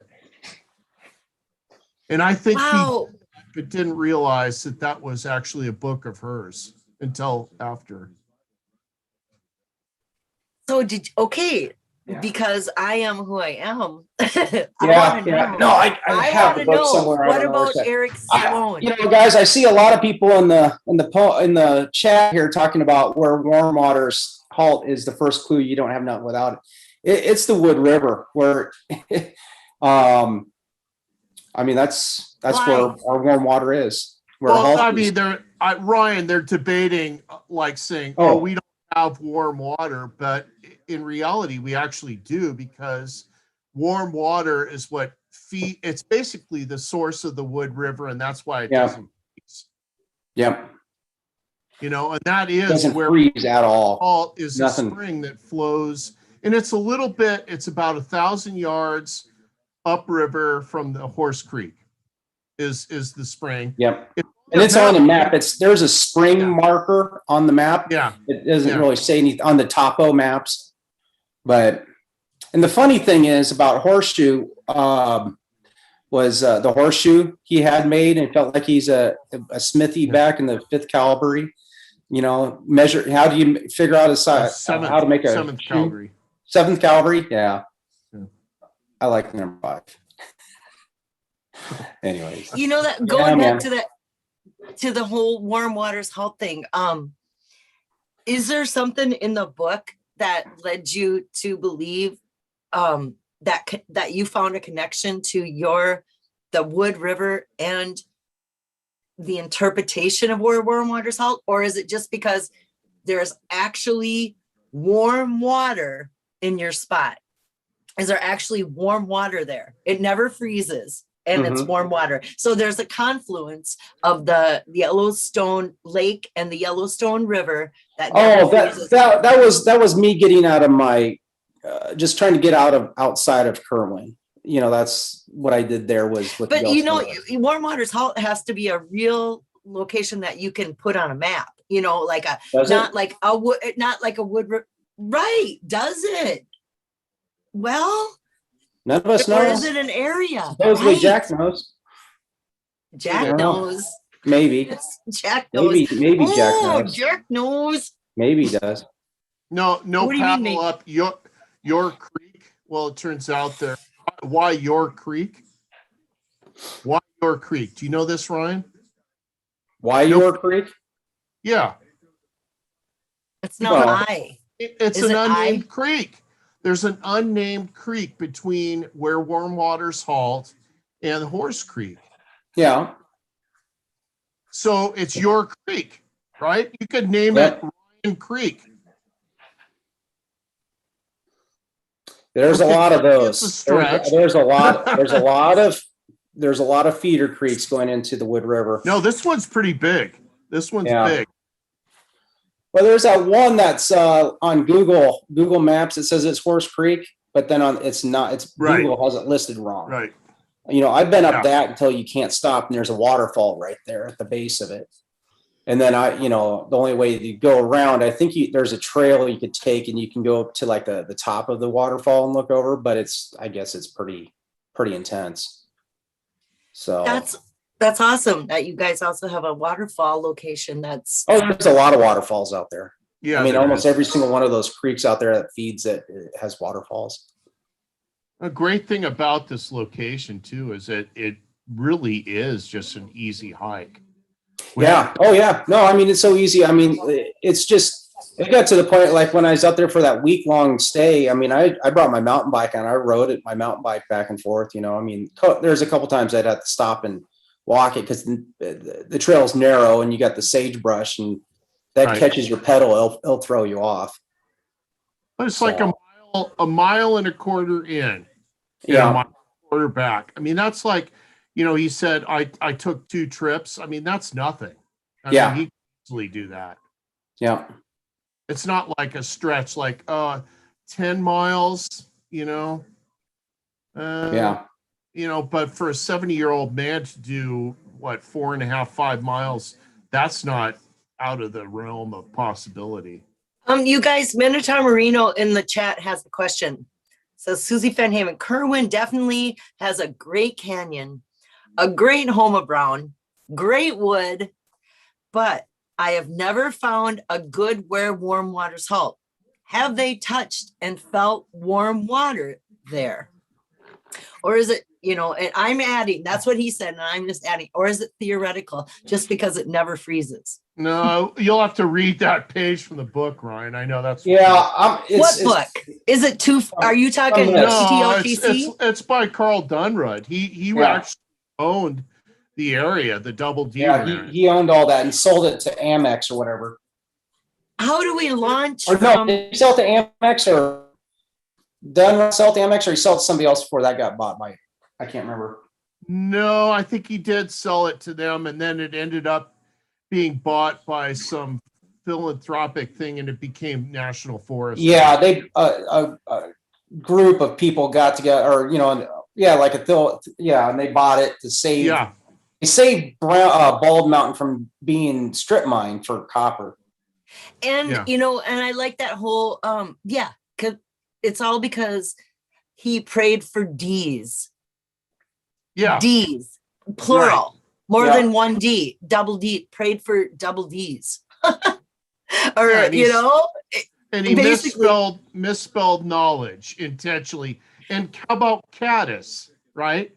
Yeah. Caddis, which is a fishing term, that's 2 D's. It's not 1 D. He did that intentionally because if you look at the original version, it's spelled with 2 D's. The one that's in the Bozeman. Look at Chasing Indy says the answer to the end of Fenn's rainbow is found in the book Flywater.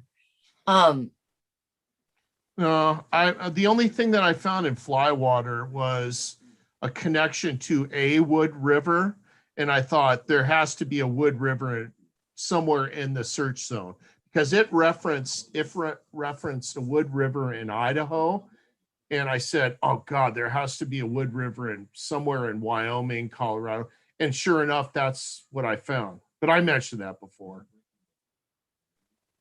And that's when I discovered the Wood River and Amelia Earhart and all these different things. Well, the Wood River makes a lot of sense just because, if you're brave and in the wood. I have to say hi to Richard Rutherford out there. Hi, Richard. Nice to see you. And then I'm going to read some chat here. Bill Gorman says, no hope up your creek, Hope Creek. Okay, Bill. In Wyoming, writes K Pro. Jay Masters. Hi, Jay Masters. He says Bozeman.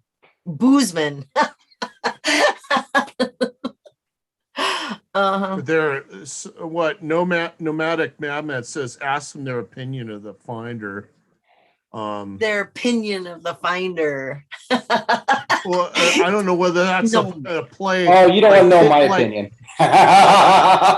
Like opinion nuts. Right. But he's just being clever, but he really does want to know your opinion of the finder. Yeah, what do you guys think? What let's hear it. Ryan, what do you have to say?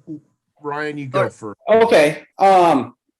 Sorry if I offend anybody in advance, but you got a guy that looks like he has a hard time getting dirt under his fingernails, putting flowers in his flower garden outside. That doesn't mean he's not good. No, but I know. But you got a pandemic that was going on. That Yellowstone was shut down. And so this was 2.5 weeks after Yellowstone officially opened back up, that he drove from Michigan across how many states? Yeah. Out to Wyoming and went out searching. When I was out there for those 2 weekends prior to that weekend, he supposedly found it. The treasure, not the treasure chest, the treasure, as Forrest said.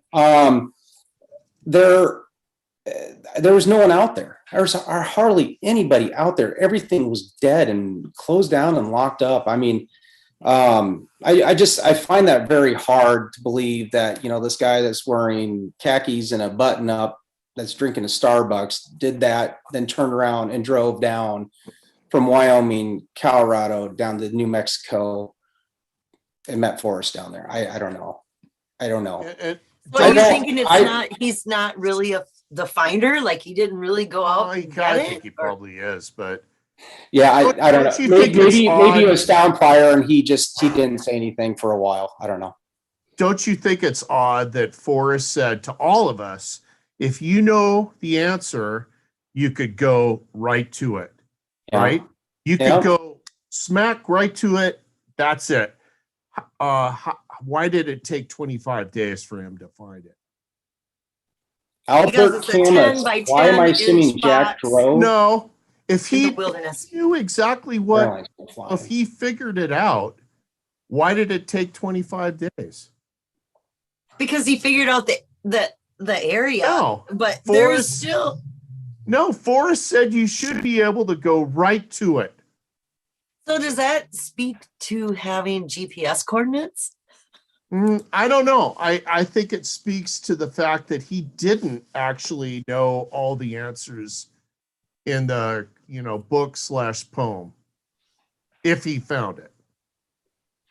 He just, like I said once before, he brute forced it. But yeah, he said he spent a couple years doing it, right? In that area? Yeah, 2018 on. I mean, it's so interesting that you got this community where there's so many different forums that people get on and talk. There's the YouTube channels that everybody has.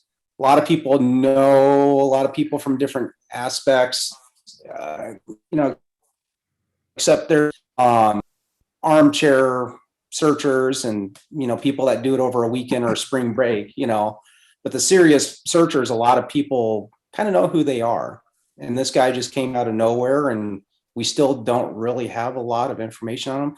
I don't know. I'm not saying too much. It's really odd.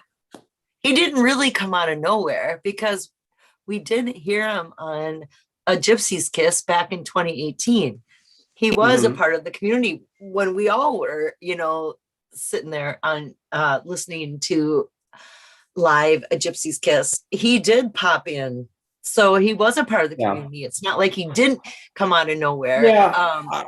It's very peculiar, very odd that what I seen for those first 2 weekends that, like I said, Yellowstone opened up, and during the beginning of the COVID or the kind of the, I guess you call it middle. Okay, let me ask you this: what do you think of Dan Barbarisi's book that's coming out? That Chasing the Thrill. Do you even know about it? Do you? No, I know about it. Yeah. So yeah, I've kind of unplugged from stuff for a bit here. So, I mean, it's Forrest called it, so it's over. That's that. I mean, well, obviously, I'd like to know what the exact solve is. Are we ever going to know? I don't know. I don't know why it's all secretive. We know, Ryan. I know, but I mean, we can't narrow it down to a 12-foot spot. Like he said, a 12-foot spot, it's pretty obvious. Yeah, just wait till the summer. I'll show you. But I don't know, man. It's just I don't know. I don't know what to say. So do you know about the book? There's more questions now than there ever was. How about that? Right? I mean, we got the state, and I think the only reason we have the state is because of all those frivolous lawsuits, which is, I mean, come on, you got a lady who's dancing like a banana out in the mountains. I mean, good Lord. What the heck? That's Talking the about Barbara. least. That's the least Yeah. of the things wrong with Yeah. it. The least of the things Yeah. wrong with her are the dance and banana costumes. I'm serious. There Oh, are. I know. I mean, everybody's got their own unique, flair to them. I mean, I know that's fine, Oh. but I mean, she's not even relevant. Not relevant any longer I would Oh, say, thank God. to any of but this.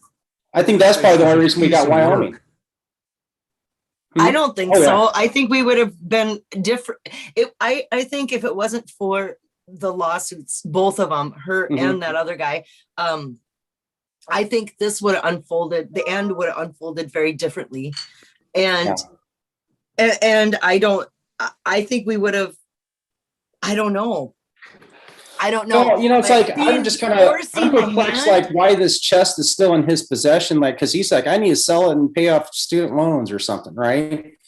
So I guess has it been a year? Not a year yet, I guess. Has it? Almost. Right? Are we waiting? Yeah. Are we waiting out the clock for what do you call it when Statute of limitations or something? Yeah, some sort of statute of limitation. Is that what we're waiting for here? That could be a while. I don't really know what that would entail. I know, yeah, but what does that mean? know? Is that 5 years? Is that 1 year? Is that 10 years? You know? Yeah. What is it? Sometimes I mean, he could, it could have been easily like if it was Yellowstone Park. Hey, and he went down there to Santa Fe, and he's got a photo with him in front of Forrest that he's wearing Omega watch at 2:00.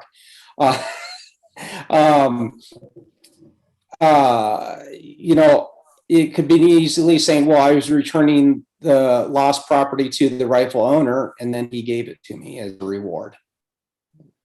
That takes care of the Yellowstone problem. Right. And you know what? Cynthia has already confirmed that and told that to us. Not that it was in Yellowstone or anything, but Forrest said to her after some trepidation, said, I handed the chest over to him as a gift and said, do you want do you want this or whatever, and turned it into a gift instead of a fine. Sure. Yeah. So yeah. And Forrest told Cynthia that. Cynthia told the searcher community that. I believe Cynthia. She was. Oh yeah, Cynthia is. I think she's pretty straight shooter for the most part. So. Yeah, I just see a reason she would lie about that to us. I see on the chat DARC Dark. That's Greg. That's okay. Greg. He said something about it's in a New Mexico vault, dude. I think he's talking about the chest. Who's saying that the treasure chest wasn't always in the New Mexico vault? Because it's in a vault somewhere in a bay. No. I mean, like when it was out there. Oh, yeah. Well, because he said there wasn't a proxy item. He said there's actually a chest. Forrest told us that. Yeah. I believe Forrest. I'm still going with Forrest. He told us there's no proxy item to be found. It's really a chest out there. And I believe that Jack found it where he found it in Wyoming and drove it down to Santa Fe and met Forrest and then immediately locked it in a bank vault in Santa Fe because it would be stupid to drive across the country. Hey, wasn't there just recently some photos of that same room? One of the searchers figured out where that room was. Was that in a bank or into a lawyer's office? Well, it was a lawyer's office as well. Was it a lawyer's office in Santa Fe, which we knew the whole time anyway. He's like, it's confirmed. Yeah, no, it's funny. I know. It's just it just shows a desperation for all of us in the chase to come up with some information. Well, I think we all want closure. I mean, a large part of us in the search community have dedicated a lot of time, effort, resources, emotions, feelings, everything. There's been a lot of good from it, some bad, but I mean, people fight, people get along, that kind of stuff happens. But I think closure is something that would be very is nice a universal human trait or need or I mean it's something we all need and crave. It's something in our DNA that cannot be changed, that you can't shut off. I'm not sure I want closure. I kind of Well, like. that's you, and you I don't have kind to of like have it. this. You don't have to have it. You can shut it off and not listen at any time. Yeah, and, spoiler alert. and live in your non-closure world. No, I'm Thank you just very as much. crazy as everyone else, Susie. Yeah, I've seen But some you- places he's been. Yeah. And he's seen some places I've been too. Yep. With my kids. Yeah. I tell you what, when we go somewhere and I'll get that crazy part of me like, I can do this. And then my kids are like, Dad, I don't think we can. And if we can't do it, Forrest Fenn at 79 or 80 didn't do it. I'm like, yeah, you're right. They were always the ones. In the back of your mind, you're just like, what if I come across a grizzly bear when you're walking out solo? Yeah. I'm like, I don't, I got a family. I don't want to die out here. Well, I had a big gun and a lot of bullets. Right. And bear spray. Well, yeah. And bear spray. 2 cans of bear spray.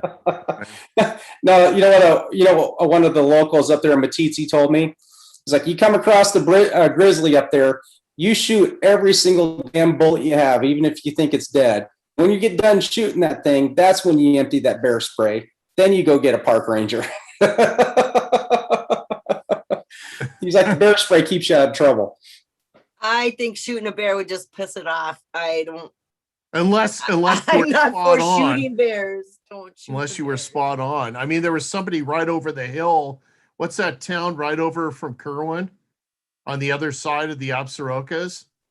Somebody got The boys? Yeah. Somebody got mauled right out there and killed.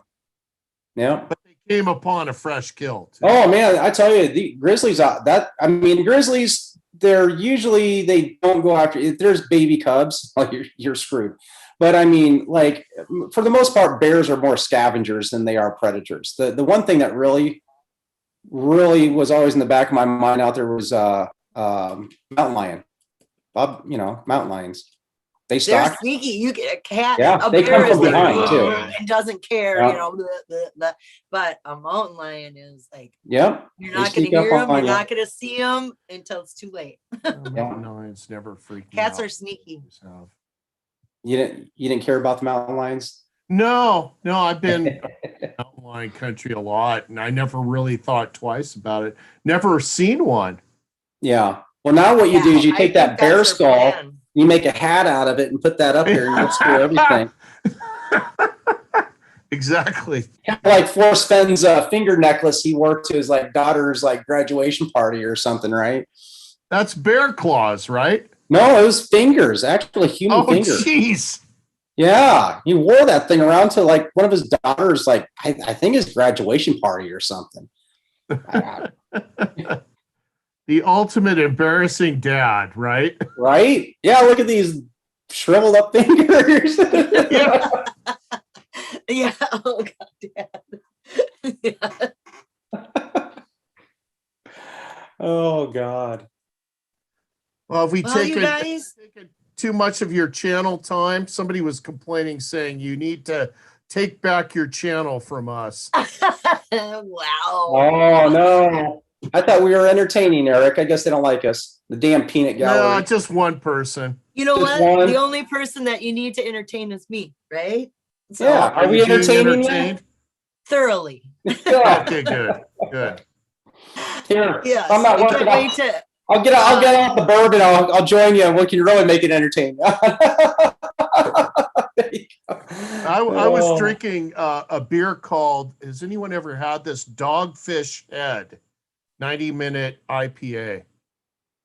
No. Really good. Dogfish Head. Yeah. Oh. Very good beer. Yeah. Very strong beer. Interesting name, Dogfish. Yeah, it's amazing flavor. Really good. Is it a California beer? Or No. It's somewhere else, and I'll tell you in a second. It's not California. It sure is somewhere else. Milton, Delaware. Milton where? Delaware, I guess. Oh, wow, that's a long ways away from Boston Beer Company. Yeah. Yeah, that's what I was drinking. It's good stuff.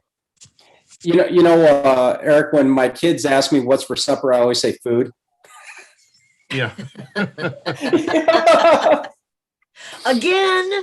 Yeah. They're like, Hey, Dad. One little thing that happens to us when we're out there in the mountains, I always find entertaining. Well, like load up on food before we take off, just snacks and like high protein kind of things, beef jerky, nuts, whatever. Well, anyways, we have a bag of potato chips in with us. We always get a kick out of it because Omaha is about 1,000-foot elevation. We get out there, you're about 7, 8, 9,000 foot in elevation, and you get high enough, your bag either gets super inflated so it looks like a big overblown pillow or one of those mylar balloons, or it'll just pop on you and your stuff will go all over the place. The kids always like that. They're like, "Oh, we're really high up. Let's look at the bag of potato chips." Yeah, Kirwin's what, 9,500, right? Yeah, it's hot, 99.5. Yeah. Ooh, But under 10,000. pushing the upper, right? As long as you're under 10,000. Yeah. That's in the game. Oh yeah. That's absolutely. No, we never over 10,200. I think even some of those, that switchback where I took that picture of that F that I emailed you, I think that's right at 10,200 area. Not quite.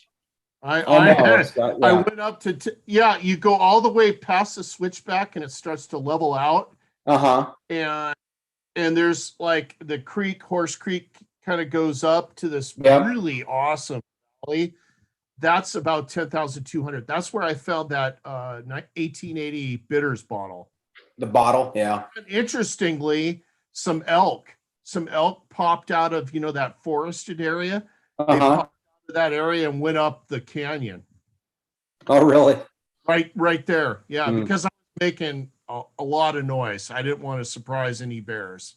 Oh yeah, there you go. See my F. See right here, you got right, and that's zoomed in. That's up on of course it's on your camera phone. So, but yeah, so that's down there with the mislabeled Horse Creek. That Google says that's Horse Creek, but it's not. There's no name to that creek right there, and that goes up to a waterfall. That's the southern quote unquote Horse Creek. Right? Yeah. But yeah, that's no matter the big what. That's that we lovely. Made. Thank you for sharing. That's lovely. There's our fake blaze. Very possible. Maybe that was distracting Jack. Well, it's obviously an F. Oh yeah, no, and I didn't do it to mislead any searchers. I wonder if that's supposed to be something. That's not for misleading. That was all for my entertainment to see it on Google Earth someday. That's why we made it. So the kids would be it's probably still there. No, I'm sure it is. It's going to be still there. Yeah, I made it to last. So, I didn't go out and get all those rocks out of the river or the creek for no reason. That's a lot of work, especially that high. From rock? We outlined it in rock. So it's wood in the, made the F with wood, 3 fallen down pine trees, and then we lined it with rock. So me and my kids were sitting there hauling all this rock up there and outlining the F. That is so it was a lot of work because it's an obvious fake. Oh yeah. Okay, someday when they update their Google Earth stuff, we'll see that big F on Google Earth and get a kick out of it. That's all we did for it. It wasn't for trying to mislead searchers. I think that's great and wonderful, and it's something your kids will go look, look for and go. I did. Well, out there's on the Wood River. There's a little pull off with the campground, and there's some aspen trees up there that we carved their names into. And I told them, I was like, hey, in the future when you're older and you bring your kids out here, you can show them that hey, this is where me and your grandpa went hiking when I was a kid.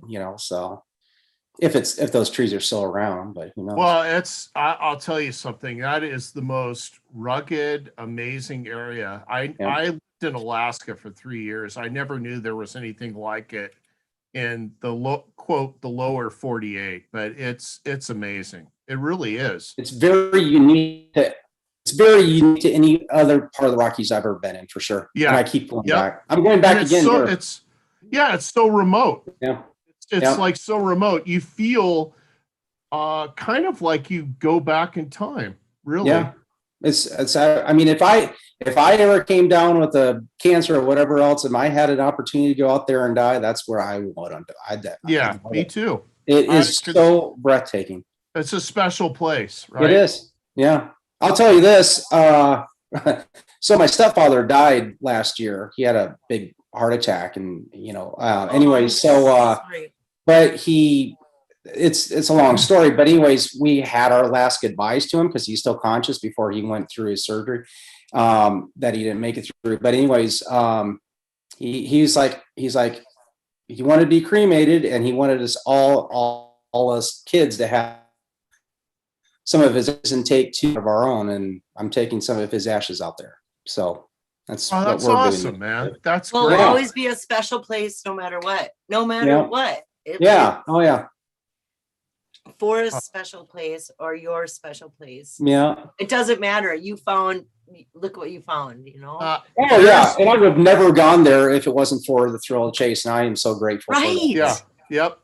And so are my kids. I mean, I told my kids, hey, you ever have a book report about a state, you make sure you pick Wyoming, because they know all the towns and the roads. And oh my God, it's like that. They know, they're like, we're driving down the interstate. They'll be like, okay, so we're going through Douglas. Next place is Casper. Can we stop at Douglas and have that one place? And so they got a little jackalope mount, a little rabbit with the antlers. They got that up in. They bought that up in Du Bois. Oh, well, like the tie hacks. My dad flew up from Florida to come with me and Lucas out there. So there's 3 generations of us out there, right? And we spend about 10 days out exploring everywhere. And we were up in Du Bois, and we went back to Warm Springs Creek on that Forest River Road up there. And we're going around. We came to an area, and we're like, oh, it must have been recently logged. But it wasn't. It was the old tie hack scrapings when they're shaping the logs into ties for a railroad. All those scrapings are still up there from when they formed those logs into ties. Because the rot season, like in 1988 forest fire in Yellowstone, all those down logs are still laying there in pristine condition. It's because there's such a short summertime that it takes forever for things to rot up there. Yeah. So all that tie hack stuff we saw, and that we didn't know we were in the tie hack area. And that's where we're at with all those old tie hacks. And the old log flumes are still there. Oh man, if it wasn't, because that was the water high. Oh, it wasn't there, but it was a lot of water. Is the highest, the most water they had for like 50 years or something. So we couldn't hardly do any fishing we couldn't fish in any streams. Everything was rapids, but anyways, yeah, I mean, just so many beautiful areas. I mean, I got, oh shoot, here, I got something I got to show you. This was in the teepees in the background. And he hiked up, and I took a photo and got this thing. That's up in Du Bois. You can see that? Oh, neat. Oh, that's lovely. Yeah. So I did that. It's like an uplifted area, right? Yeah. So, but I mean, so I took that photo, and I'm like, man, that's just absolutely stunning. So I got that printed out on on glass. I don't know. It doesn't do its justice, but still, no, actually, that's a cool medium to print it on. Yeah. That was good. Yeah, it's awesome. Yeah. Did you ever go out hunting, or where was your spot? Where was your special spot? You've been hearing Eric and I try to feed you Kool-Aid all night, so. The only place that I ever went boots on the ground was my one and only, after 3 months of having the book, and I would have went 2 months if I could have, was right outside Butte, Montana at the Ringing Rocks. Oh, really? Okay. Yep. And so, in Butte, Montana is Our Lady of the Rockies, which stands upon the Continental Divide and overlooks Berkeley Pit, which is the toxic wastewater from a mine. Yeah. And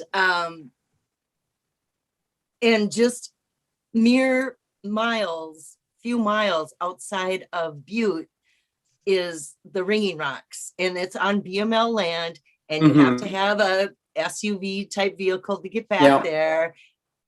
But, once you get back there, it's this huge, I'm talking huge, like cartoonish mound of rocks, giant rocks that you bring a hammer, or actually people have left hammers. There are hammers hanging there on a sign where when you hit the one of the rocks with a hammer, it rings like a bell, and each hammer or each rock you hit has a different tone, and it really resonates. They really ring. It just it rings. It doesn't just vibrate.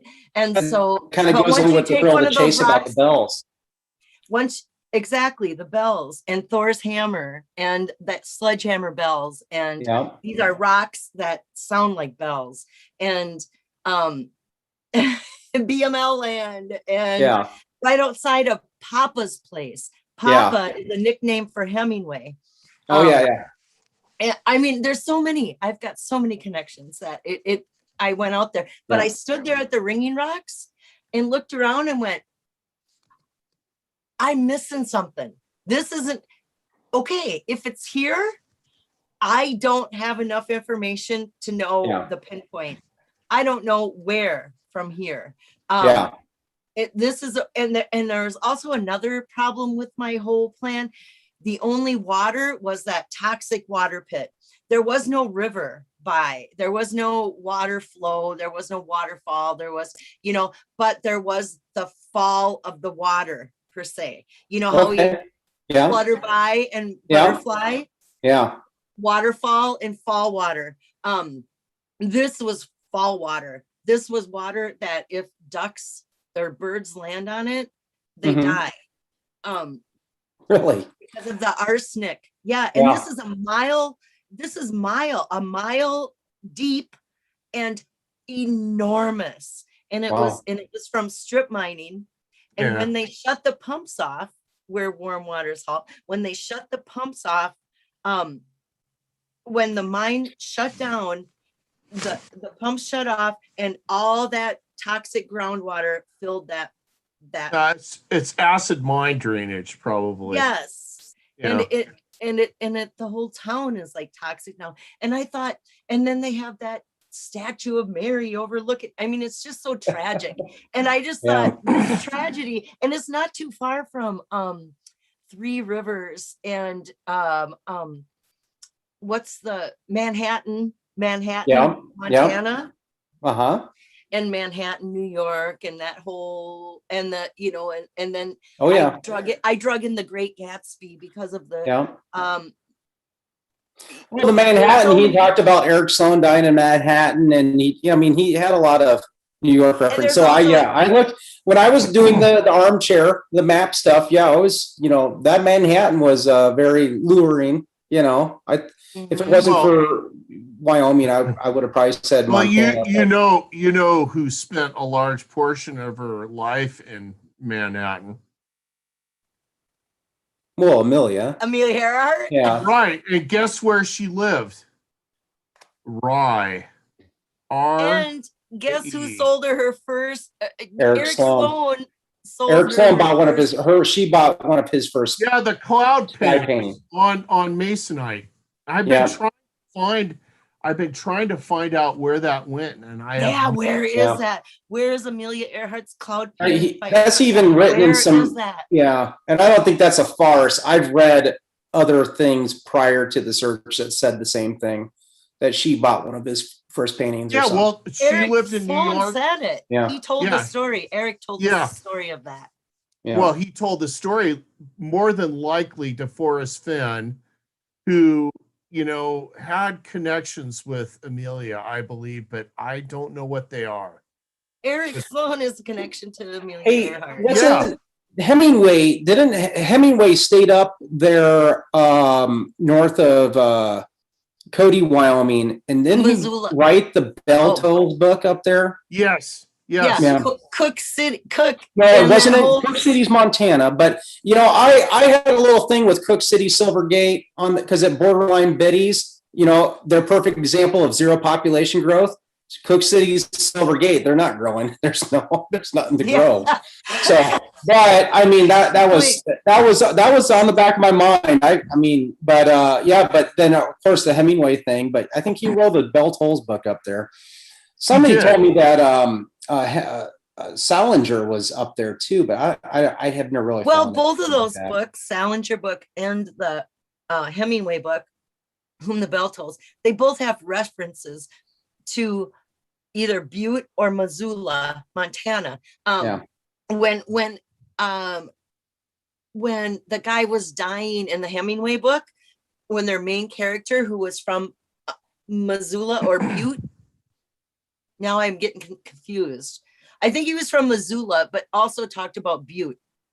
But when he was dying, Hemingway described it, anytime that he was like scared or panicked, or, you know, he was in a war, for God's sakes, Yeah. you know, he was responsible for the bombs, as was Forrest responsible for the bombs. When he was dying, and what he thought of was his special fishing spot with his father in Montana, in Butte, Montana, or outside of Butte, Montana. That's Hemingway. And the Salinger, his thing was he wanted to run away to Montana and pretend he was deaf. So he never had to, he hated people. He didn't want to, he wanted to work at a gas station pumping gas and pretend he was deaf and dumb, and just live his life never talking to anybody ever again. Oh, that's a way to do it. He's got my heart, you know. Oh my God. Yeah. But anyway, his thing was he wanted to bolt to Montana. So those were both of those books were a draw to Montana. And so that's another thing that got me, you know, it's like, this has got to be Montana, you know. Yeah. And I use Missoula as where warm waters halt, because the Native American Missoula, in, I can't remember which language it is, but a Native American language, means a place of frozen water. And because that's where the glaciers came through and melted, and there's water high marks on the cliff rocks there from where the glaciers went through 10,000 years ago, when that whole, you know, whatever went wrong. I don't know. But Ice Age. You know, I had Ice Age. was the ice bridge, and the, you know, and the Elvis people, and then and that Indian connection was, I mean, that I really tried to work Indians into a lot of things, but I mean, as you can see, my painting and arrowheads and everything behind me, that's kind of my inspiration. Just found another one actually out on my property here the other day, so that was pretty neat. Oh, yeah, wonderful! How fun! But, what a great. Yeah, so those are Sioux, right? Because from behind me, the paintings. I don't know. The arrowhead. Oh, from on my property. Yeah. Oh, I'm not sure. I mean, I couldn't tell you. Alaska, so I got a few different things. We found a hatchet, a tomahawk. We found arrowheads out here. These are more modern day Indians, like probably, you know, last 200 years, because there's a creek that goes right behind my house that goes down to the Elkhorn River that feeds into the Platte, and that goes into the Missouri. And they would they'd travel up and down this creek. So here's the information about Hemingway. An avid outdoorsman, Hemingway traveled often to Wyoming for the hunting and fishing at Detroit. According to Ernest Hemingway in Wyoming by Jamie Egolf and Shaban Kelly, he finished a farewell to arms at guest ranches in Sheridan County in 1928 and wrote parts of To Have and Have Not at the El Bar Tea Ranch in the Sunlight Basin. Yeah. Wow. See? He started out in the big Basin. He started out in the Bighorn, but he said it wasn't rugged enough for him, so that's when he went over there to the Sunshine area. And that's when he wrote that. He liked that area to hunt better or something, I think. Well, the one thing that really, you know, got me a kick out of was talking about Skippy and the wash machine with the propeller. Okay. and Amelia Earhart had this gyrocopter. What was that the name of it, Eric? Yeah, So it's a gyrocopter, and and it was she would, funded by a chewing gum. yeah, yeah. She And traveled across the country. she traveled across Wyoming with that and made stops. That's amazing. And you know, the Yeah. only place she crashed, Ryan, you may not know this, she crashed in Texas, not too far from Temple. Yeah. Yeah, Well, you told how me about that. how about when Amelia Earhart went out to the Double D Dude Ranch and they didn't recognize her until she got through Douglas, Wyoming. Yeah. And then when she took her air-cooled car, whatever it was called, she got up to the mountains and she's having trouble with it running too lean or too rich, one of the two. Yeah. And Carl Dunrod, he messed with the carburetor to get it running right again. Kind of makes me think about Skippy and the Hebgen Lake trying to get the plane taking back off because of the altitude. Oh, yeah, because that story is in the Thrill of the Chase book directly, and it is a definite odd aberration. What kid is going to get an airplane and fly it into landed on a lake? I mean, it made it sound like he was like a teenager still, and not under 20 years old somewhere. The first plane that Amelia Earhart took across the Atlantic was a float plane. Did you tell her about Gardner Island? Oh yeah. Yeah, Gardner Island. Yeah, I know about that part about Gardner Island being the name, one of the names of the island And where they think one of Forrest's good friends from New Mexico was a big funder and all that. Trying to locate her. Well, Eric and I, see, they found these bones on Gardner Island, or and like her makeup, her. But years later, they went to go get those bones and do other testing on them, and they disappeared.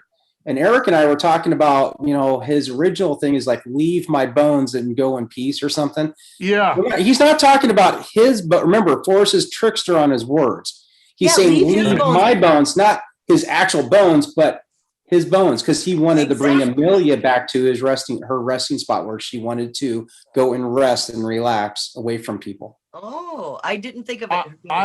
I thought I was very suspicious that Mike Kammerer found in the process, because he had essentially unlimited money, that he searched for her actual bones and found them, because they say that there was a chest that was made out of a wren tree, which is where they found bones, and that the bones essentially disappeared. Now, the ones that came up in on the news and stuff, those weren't the ones that were found, because there were some that were found in like 1939, I believe. Were around there.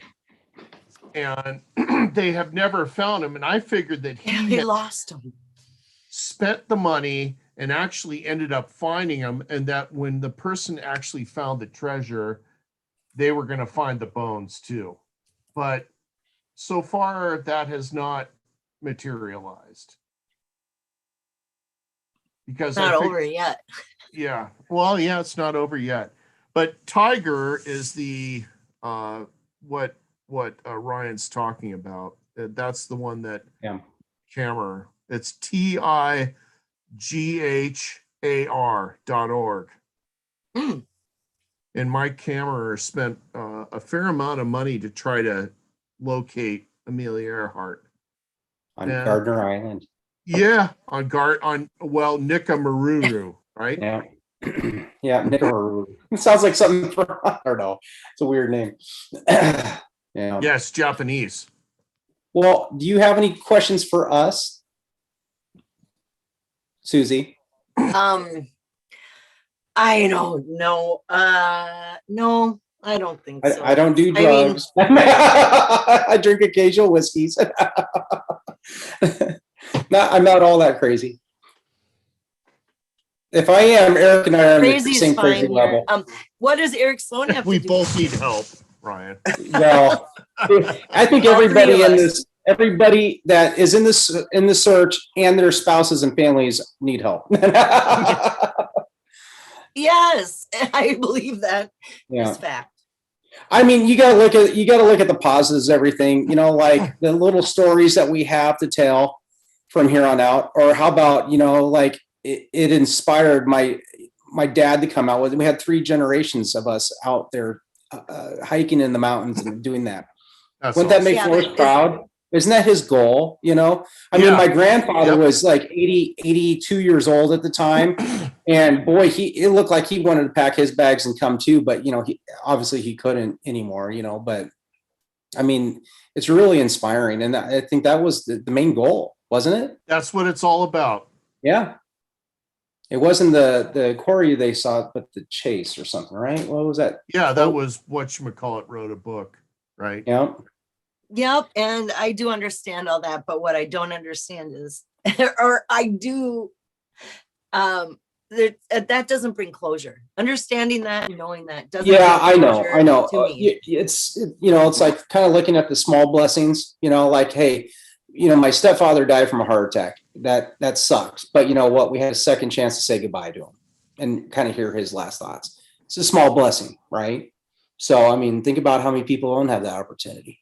Just like Forrest, he had cancer, that kind of surprise, right? Had a 20% chance of living, and he defeated the odds. And he's like, man, he was like, Live that's for a another blessing in disguise. What 32 do I do with it? years. Mm-hmm. Yeah. Yeah. And he died the way he wanted to, not with tubes down his throat. Yeah, and look at we're all still talking about him, right? Yeah. I think Forrest would be psyched about that. Honestly, I know people probably will hate hearing this, but when I first heard this, that he like fell, went to the hospital, and they brought him back and put him in bed with his wife, and then it's where he passed. I believe that's the story. Is that right? Oh, I don't know, but that's Oh, lovely. okay. But the thing is, like, when I first heard that, I was like, did he take the sleeping pills? Because like the chest was found. They had that big finale up in Yellowstone. Everybody went out there, and he was so involved in with it, everything, and then he passed. And I was like, right away, I thought, did he do the sleeping pill thing?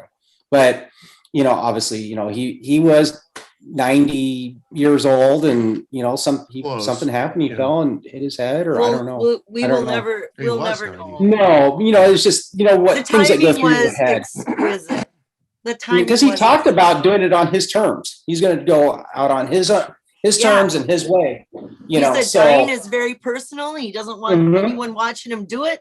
He wants to do it on his own terms, and I don't know. But I mean, that was like I said, that was just the first thing that went through my head. It's like, did he do it on his own terms? But he, something happened. He fell and he hit his head, and or something else happened. I don't know. But he died of old age. And I mean, it's sad. It's unfortunate. He lived. But you know what? Look at this. He got to see that chest one last time. That's pretty cool.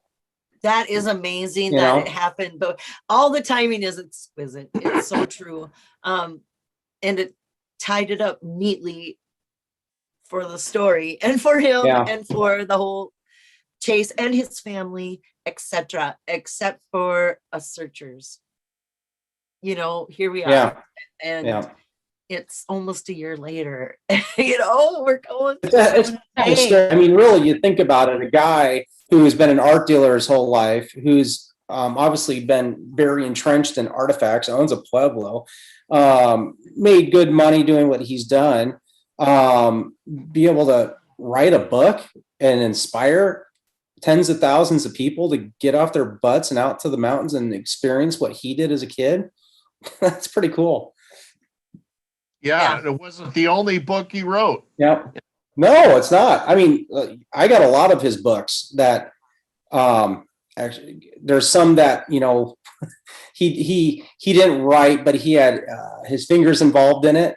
And I sent a couple to him, and that really got his attention, writing people's names, so I want to say that's the only time I ever got emails from him is when I discovered a book that he had something to do with, and I put down the author's name in the heading of the email, and he'd get back to me, and he's like, "Oh, that's nice, good for you," just kind of short, get back to me kind of things, very Forrest, yeah. Well, even like his belt buckle, I shouldn't say this. Anyways, his belt buckle made by Evel Sabati, that turquoise belt buckle. Her and I are good pen pals. We talk back and forth all the time. You know, I find some of her. Do you have one of? Hmm? Do you have one of the belt buckles? Did you get one? Yeah. That's awesome. Good for Yeah. you. Yeah. Not How yet. could you? Not yet. though. It's got my name on it, but That's so awesome. Hi, Alan. Hi. How's it going? What do you Hey. have to Hey. say Hey, tonight? hey, Al, that's breaking and entering. I see right there. oh no, this is my new abode. Yeah. Oh, you're new. Oh, okay, Oh, I see. yay! Hey, Very Alex, furnished, right? Alex, you're California, aren't you? There's a I guest am. house there, right? Whereabouts? Yeah, guest house is in the back though, so you can't chill That's here. fine. I'll take Is it it. Santa Cruz or San Jose? San Jose. Yeah. Oh, you're not far from me. Really? Eric Schmidt, where are you at? Monterey Bay area. Oh, nice. I love Yeah. fishing there. Some great ocean fishing out there. Yeah, there is. Actually. And some great What kind of breweries fish out do there. you catch there? Everything. Salmon, Halibut, halibut, salmon. sand, Yeah. rock cod. Blondes, brunettes. Those interesting fish. Yeah. I think they already caught those. That's great. I didn't know that, Eric Schmidt. Good to virtually meet you. Yes. And you two, our Chapelier. I don't It's know. Ryan. Ryan, Yeah. good to meet you too as well. Yep. And it was interesting to hear all that. And the reason why I chimed in, because like every 20 minutes, something would like resonate with me. I'm like, oh, that kind of reminds me of my soul, but kind of not. And same with Susie. Like every once in a while, there's just something that rings true with searchers and different solves and different moments and different books and different angles. And I think that's why it's cool to Well, chime we're all in. working on the same puzzle with the same information. Yeah. We're bound to collide, you know, in what we take away from this. And don't you think it's just, we got this, you guys, you know, it feels like we totally got this. It's just how to, you know, gather it together, I think is our. You know, one thing that really stood out to me is, I can't remember what interview, but Forrest said, he's like, you know, people are, you know, intrigued by this and inspired. And he said something along the lines like, he's like, and you know, I think they'll still search for it even after I'm gone. You remember that interview? So look what's going on. I think technically he said, and maybe they'll still search for it while I'm gone. And I always thought about that phrasing of that, is that maybe they'll still search for it while I'm gone. It's strange to say that. Mhm.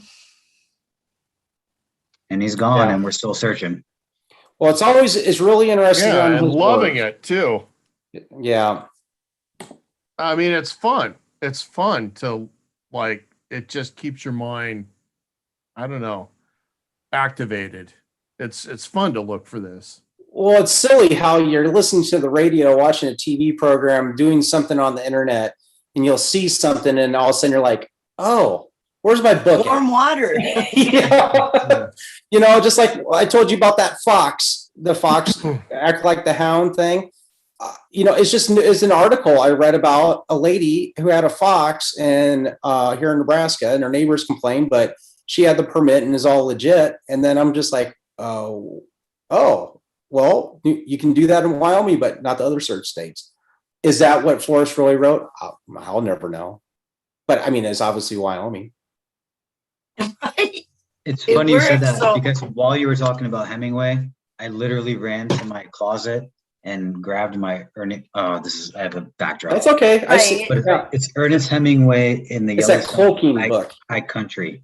And it's from Chris Warren. And Chris Warren is a resident of Cook City, and he's a bartender there. But he also anyways, it's an interesting story. But what I keep chiming in chat, and it's probably annoying to people that see me do it all the time, is that Hemingway loved Cook City. He loved Cook City. Oh, you drive up there drunk and I think, isn't that where he wrecked his car and got that scar? Or it was Bighorns? I can't remember. Yeah, he did a lot of crazy things up there in Cook City, and you know, more north of that, but In the chat, you guys, Minotaur Marino says, what's Alan K's opinion about an English major has an advantage to solving it? Well, based on what Jack said, that's probably true, because he said, you know, it's a wordsmith, and the poem, I mean, I don't know. I've had too many beers and too much wine tonight, so All right. I can't Susie, I sent you an email with a Okay. clipping. You should show that. Okay. Let me You see. know, the one thing that I picked up on with the first chapter that wasn't listed, and I guess everybody's just hopped on saying something important, literature. And you're talking about Catcher in the Rye. The Thrill of the Chase book, the only time he ever talked about anything as called it is he called Catcher in the Rye it.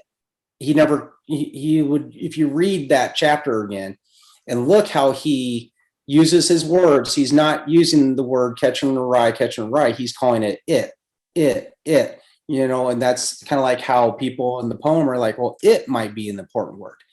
But I never could put a correlation into that, but I always thought that was interesting. And then when Smell the Sunshine came out and shocked everybody with his synopsis of Catcher in the Rye and his writing style in the Thrill of the Chase, and I'm like, oh my God, I was just on that path of like Catcher in the Rye. He's referring to it as it, and of course in the poem we got it. What you got there now? That could be. And before, I'm sorry to interrupt whoever's screen sharing right now, but That's I'm me. pretty sure. Thank you, Susie. I'm pretty sure, and someone probably in the chat can clarify what I'm about to say. But Forrest was going to name the title of the poem, Continuation, right? The sequel to the Rye, or the Rye sequel. Like the name of the poem, or even maybe the book. I think it's a poem though. The Rye sequel. And I don't think most people know that, but what he really named. named.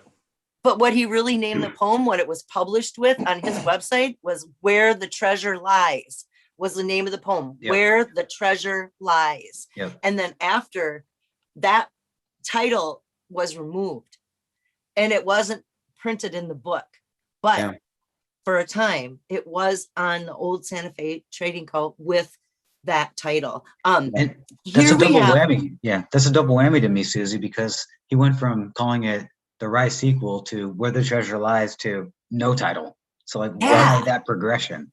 Well, he did that with the chest too. He had a name for the chest and then he renamed it. What was it, like King Kong or something? Tarzan, and then that's right. But then he changed it to Indulgence. So okay, so I'm gonna read this little clip is let's read this. Forrest Fenn, student in Miss Marion Arnold's English 113, was evidently confusing his grammar and horses the other day. In writing a correction to an error in grammar, he made the sage comment, don't change tenses in the middle of the stream. Don't fuck with my stream. Oh, sorry. What's smack dab in the middle of the poem? A change of tenses. A change of tenses. Yeah. If you've been wise and found the blaze, right? Where did this come from? Line 13. That's no. This clipping. Fenn Junior Temple Junior College. It's like Leopard. It's like the name of the thing. But hey, Susie, bring up the Saturday Evening Post clipping that I showed. Okay. You.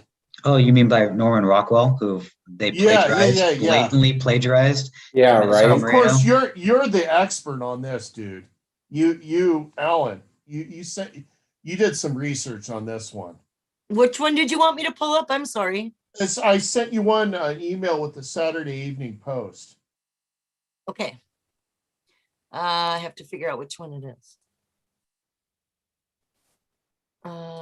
While you're pulling it up. Oh, the Dizzy Dean one? Here it is. Yeah. Go ahead. Go ahead, Alan. No, I was just gonna, I can't see the chat, but I know Minotaur Moreno was saying that Forrest didn't know that Alan Pohl was using Norman Rockwell. Like, are you kidding me? Like, there's no way. Yeah.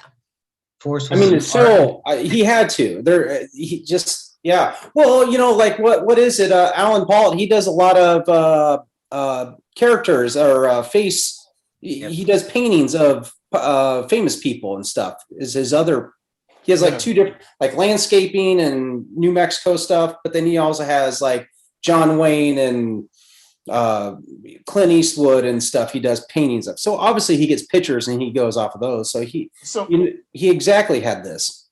So Alan, you're familiar with this one, obviously, right? This is the learning curve. Yep. Right. Did you know about the Dizzy Dean thing on the front cover of this? I actually have not seen that. Yeah, and you know who actually came up with that was Heather Dawn. Nice. Right? Yeah, but look at Heather. the date. Look at the date on that. July 1951. Do you know what was published in 1951? The Catcher.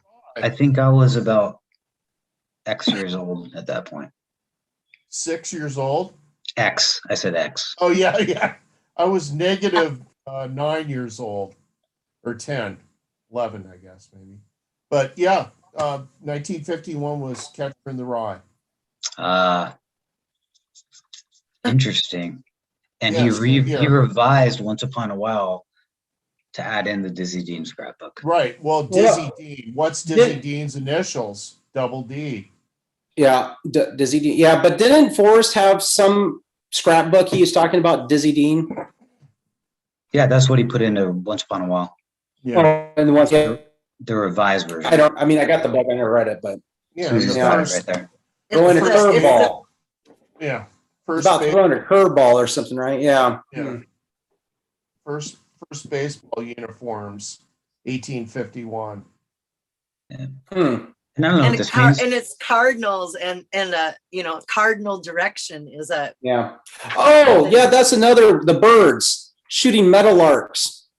If you like hearing about shooting meadowlarks, right away I was like, well, meadowlark. Well, it's Nebraska state bird is the meadowlark. I'm like, you don't shoot meadowlarks. It's a songbird first, but it's so small.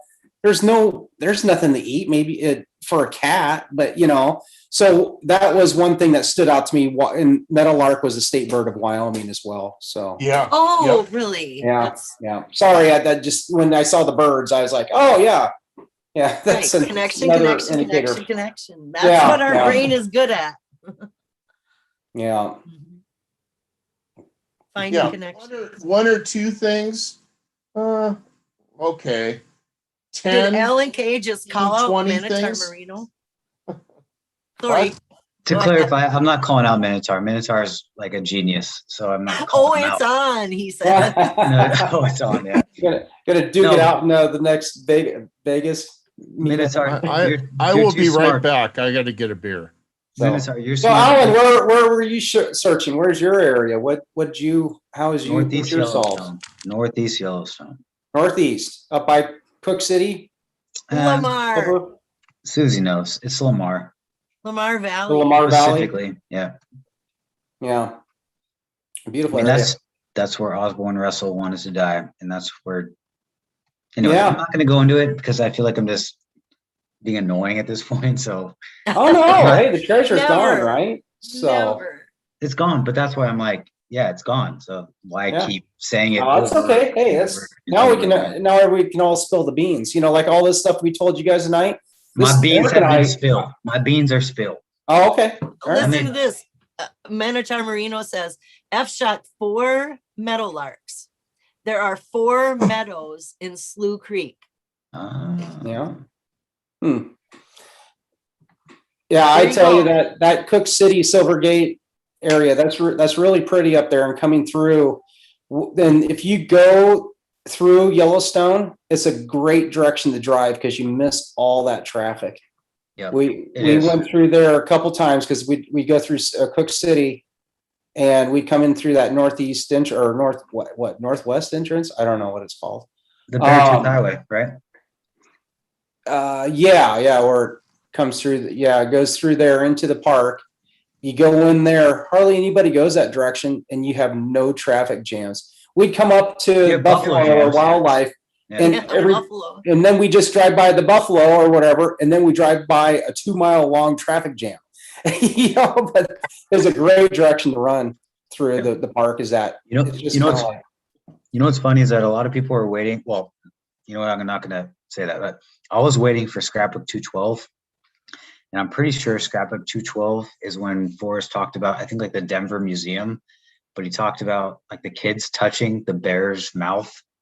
Like, on that, and it was like wow, and the bear tooth is the it totally 212? is. And like I know this confirmation bias, but I was That waiting is not confirmation forever. bias. I was waiting forever for 212 to pop out, and when that popped out, and they said that the mouth was worn so much because all the kids were touching it, I'm like, why did you have to do this to me? And the border, and the bear tooth, the border it goes right through there. It's 212. Montana and Wyoming is the Beartooth Highway. Yeah, on the highway. You have to drive. Yeah, because it goes like Wyoming, Montana, Wyoming. Scrapbook 212. And at one point, I looked up there once because there's a like Warm Spring Creek camp picnic area, and there's a little creek called Warm Spring that goes through there. And I went up there. We hiked up that creek a little bit, and I'm like, this isn't even barely. It's like a brook. It's also like freezing cold. It's not warm at all. Yeah. But yeah, I mean, it was. People took the trail to go up fishing. There's this fishing up there that they did. Oh yeah, fishing in both directions. Up to the Soda Butte. It would make so much sense too, because Forrest said, people, they get the first 2 clues and go right past all the rest. So it's like, if you went right past that little picnic area and just everybody that's just like no way, it's too obvious, or whatever. It's and there's probably people I think a lot of out, that Soda Butte probably the like warm water salt. Yeah. Sorry, Madison. Yeah. No, I think a lot of people like that Soda Butte is the warm water salt because of that old geyser, that beehive dome. Soda Butte cone, the dormant geyser, but it actually still trickles hot water. I think they Annabella's hat. And then they say braving in the cold is like, or that cold part is you've been braving I can't remember the cold in the wood. No, the cold part of the poem. Don't ask me. Come on, I'm done with this. the Icebox Canyon. You remember the Icebox Canyon? That's where people get backwards. Your effort will be worth the cold. I drove by the thing, but I'm just like, no, that's right off that highway, big old canyon. No, that's not for me. I love the solve, but Madison Junction is an amazing solve. The fire hole is an amazing solve. Like I cannot argue. Like Thermopolis was amazing. Like there's so many amazing solves. So how the heck did Jack downstream of Hebgen Lake is a good one. Yep. Between like Hebgen Lake and Earthquake Lake. Yeah. That's a really cool area. My wife that's where I started. Moved by the earthquake area. Yeah, that's where I started, because I thought the heavy loads were the earthquake, That makes sense. Like, yep. Could you imagine waking up in the middle of the night in your canvas tent with that going on? I don't think you wake up. What happened? Yeah, it was 11:40 at night. Yeah. And 23 people died. Yeah. There's still people buried out there. It's like Pompeii. Yeah. Yeah. Hey, with the big rock though, it's quick. Smush. Yeah. I guess. I don't know. One thing that perplexes me is, Jack has 2 videos on his YouTube thing. The one about confirmation bias, which is very long and drawn out. And then his other one is the unedited Santa Fe tourism video. Where the hell did he get that? I think he asked Forrest for it. Huh? I think he got it from Forrest or something like that, right? I might be misspeaking. But he had that prior, or do you think he got that after the fact? I thought it was a FOIA. I don't want to misspeak, so I really don't want to misspeak. So someone in chat can probably answer that. So does the freedom of information fall under just federal, or does that fall under tourism for Santa Fe? Or was it New Mexico? I really don't want to misspeak. And not like I care. I just don't want to. But don't you find it peculiar? Here's like this video that no one's ever seen, and all of a sudden he's posting it. Well, we saw some of it. K-Pro knows. Yeah. Oh, He demanded a VFO type. oh, there it is. Interesting. But I don't think Yeah. that's where he got his the slip ups. I mean, maybe I'm wrong on that also. The But why would one, he? the slip up, the one slip up I could hear that kind of sparked an interest to me from that video was he talked about his $17 square inch book, and he ended a sentence with a semicolon, and he's like, but you can't end a sentence with a semicolon. Yeah. So the next page I had a whole bunch of pictures, and at the last picture I put a period. And I'm thinking, well, everybody talked about the semicolon in the book here, or in the poem, right? So I'm thinking, and he talked about look at the big picture. So I'd go through, and I was looking through the book trying to find a period after one of these photos, but I never did.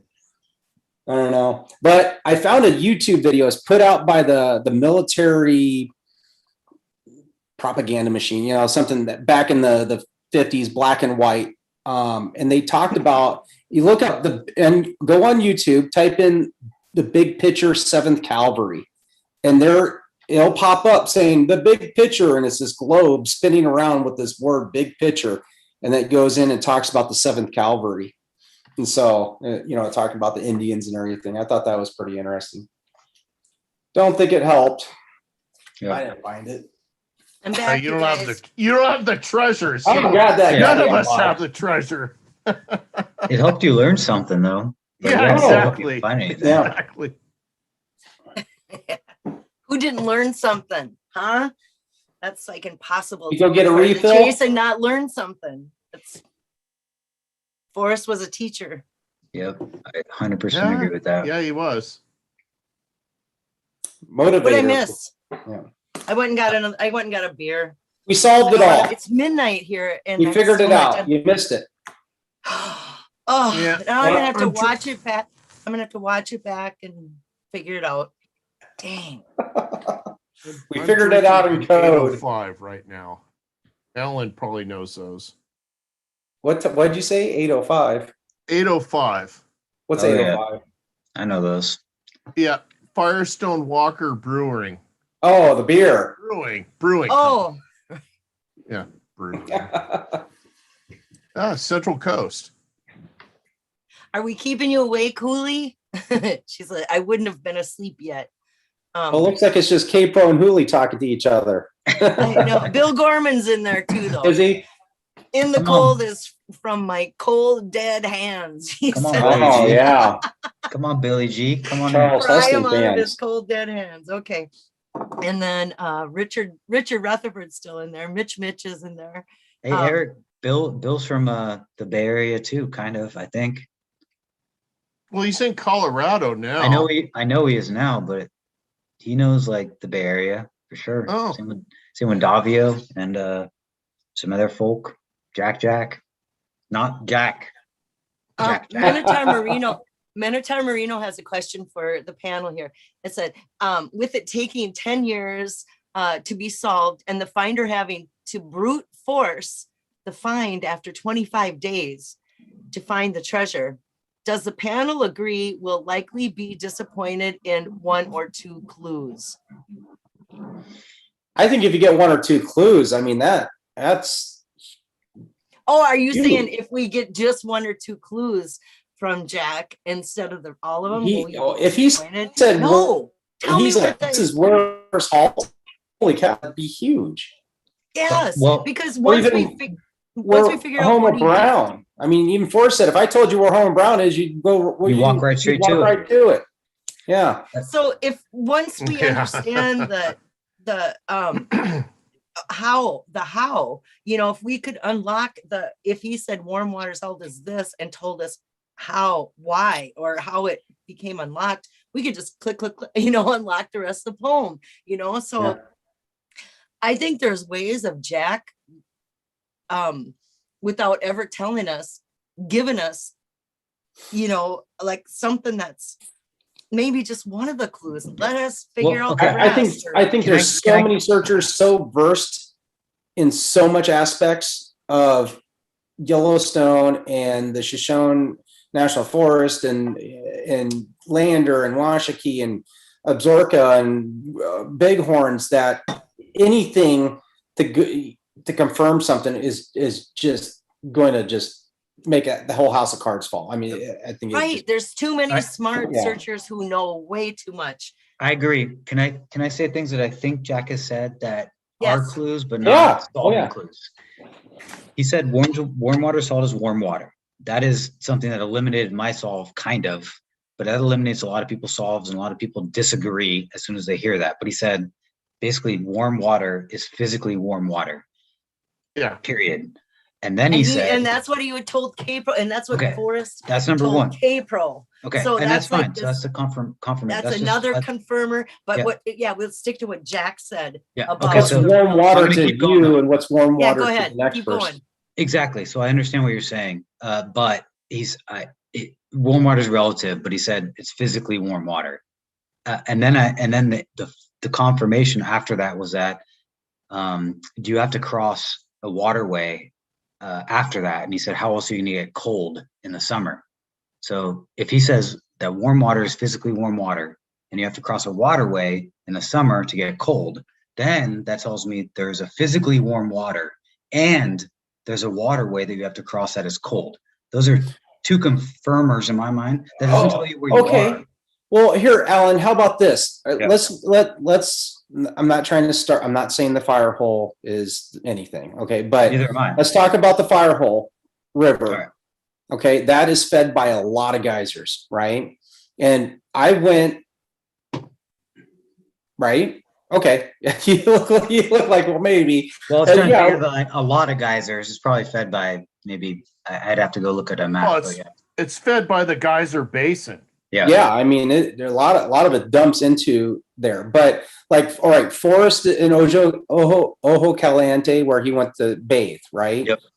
Me and my kid, we went out there and we hopped in that water, and holy crap, that's freaking cold. Yep. You know, but there were certain areas that it was pretty damn warm. Yep. But it wasn't. I mean, like he said, you move an inch, and it's a motivator to get out of it. Yeah. Yeah, but I mean, you got to be careful because you get too close. It's pretty dang hot. But I mean, there's the comfort area of warm for, you know, like to bathe in is a very small area. That, I mean, we were right on each other, kind of like, oh, give me the warm spot, because either you're freezing cold or you're going to get not scalded, but it's going to be too hot for comfort.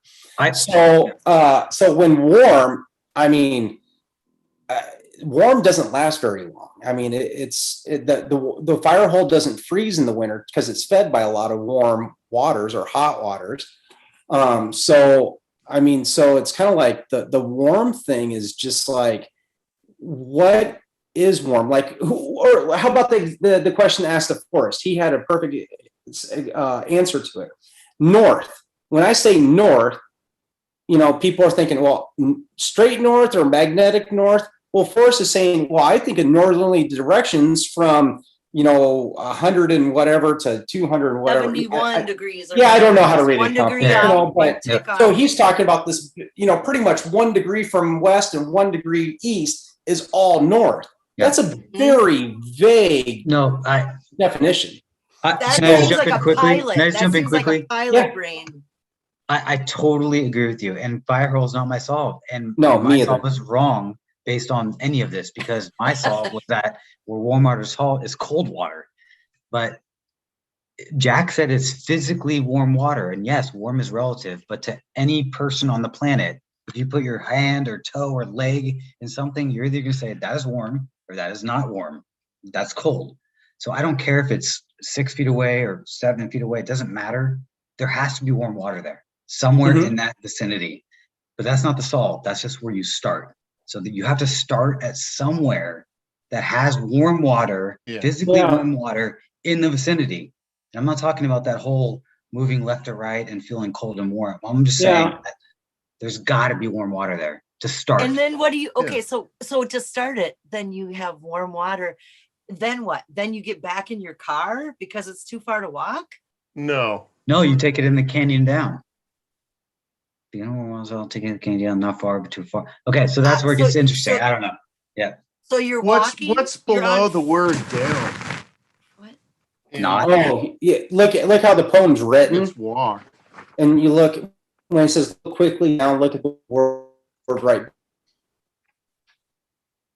Yeah. If you go below the word down, it's walk. And if you go below the next word down, it's scant. Yeah. So Yeah, so if you go look quickly down and right below down is that's scant. scant. And then if you go up above, it says take it in the canyon down. And if you go look below down, it's walk. But the Okay, scant, okay. Can I go back to my original, my filibuster, my Fennebuster? Yeah, Because I'm saying that Jack said that warm water is always warm, and you have to cross cold water. And he said that the blaze is not wood. Those are the three things I think are important that some people just completely disregard. The blaze is not you said the wood. blaze is not wood. I think he said that to Chasing Indy. Okay. Basin and Okay. email thread. I mean, when Forrest said that the blaze, he doesn't think you could destroy the blaze. He's like, I think it'd be impossible. When he said the blaze was damaged, I'm like, well, Forrest was pretty adamant that the blaze is something that's really difficult to. Not feasible to remove. Yeah. Yeah. So when he said it's damaged, I was kind of taken back by that one a little bit. Yep. But yeah, I don't know. I mean, the warm thing, that's going to be, well, we're debating it, right? I mean, we've been debating it for 10 years. So what do you think that we can, obviously we can figure out? I would love it to be where just black and white, in the you book, stick your it's toe got in to it be- and it's warm. And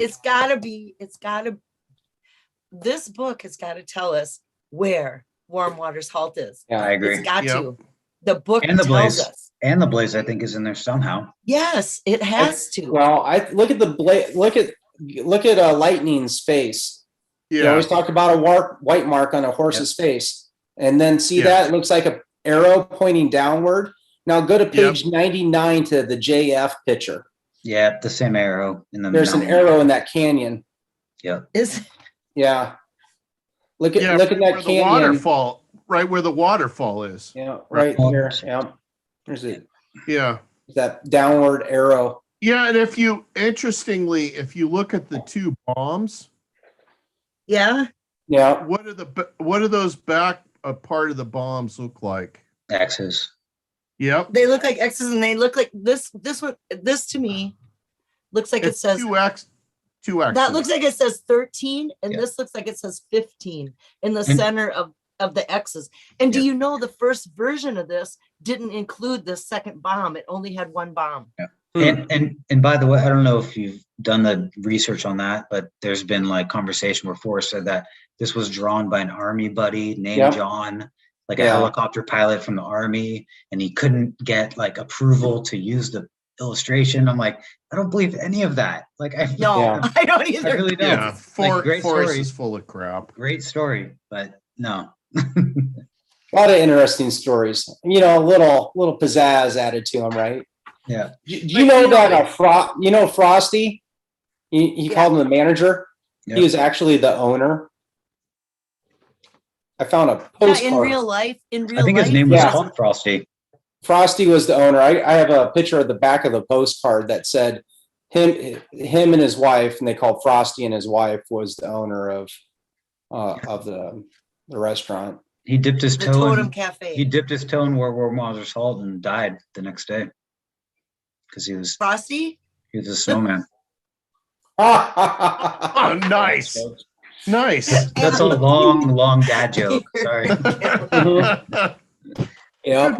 Good one, Alan. Thank you. This is a long, dumb dad joke. I love your dad jokes. They're Thank you. awesome. It's just dry and dumb. Hey, Rudy Green's in here. Well, Hi, Rudy. Hey, Rudy. Alan, I'll tell you, with the warm waters, what I was trying to say with the warm waters, anything that's warm is a really small area. Of course. I mean, you're talking a 50 by 50 area. I think that's pretty generous too, because I think the heat from the warmth dissipates and acclimates to the surrounding weather too, Kind of like in the story when the kids came to the art gallery and they touched the George Washington's nose. Is that right? On the bus, or an Indian's Yeah. It was nose? it was a bronze On the Indian. bronze. I mean, they're like, oh, why is it so cold to the touch when the room's warm, or something like that. So I think that was, to me, that was kind of like, even though things are perceived warm, when you touch them, they might not feel warm to you. Kind of like the warm creek that says it's warm and you Yeah. touch it and it's cold. It's freezing cold.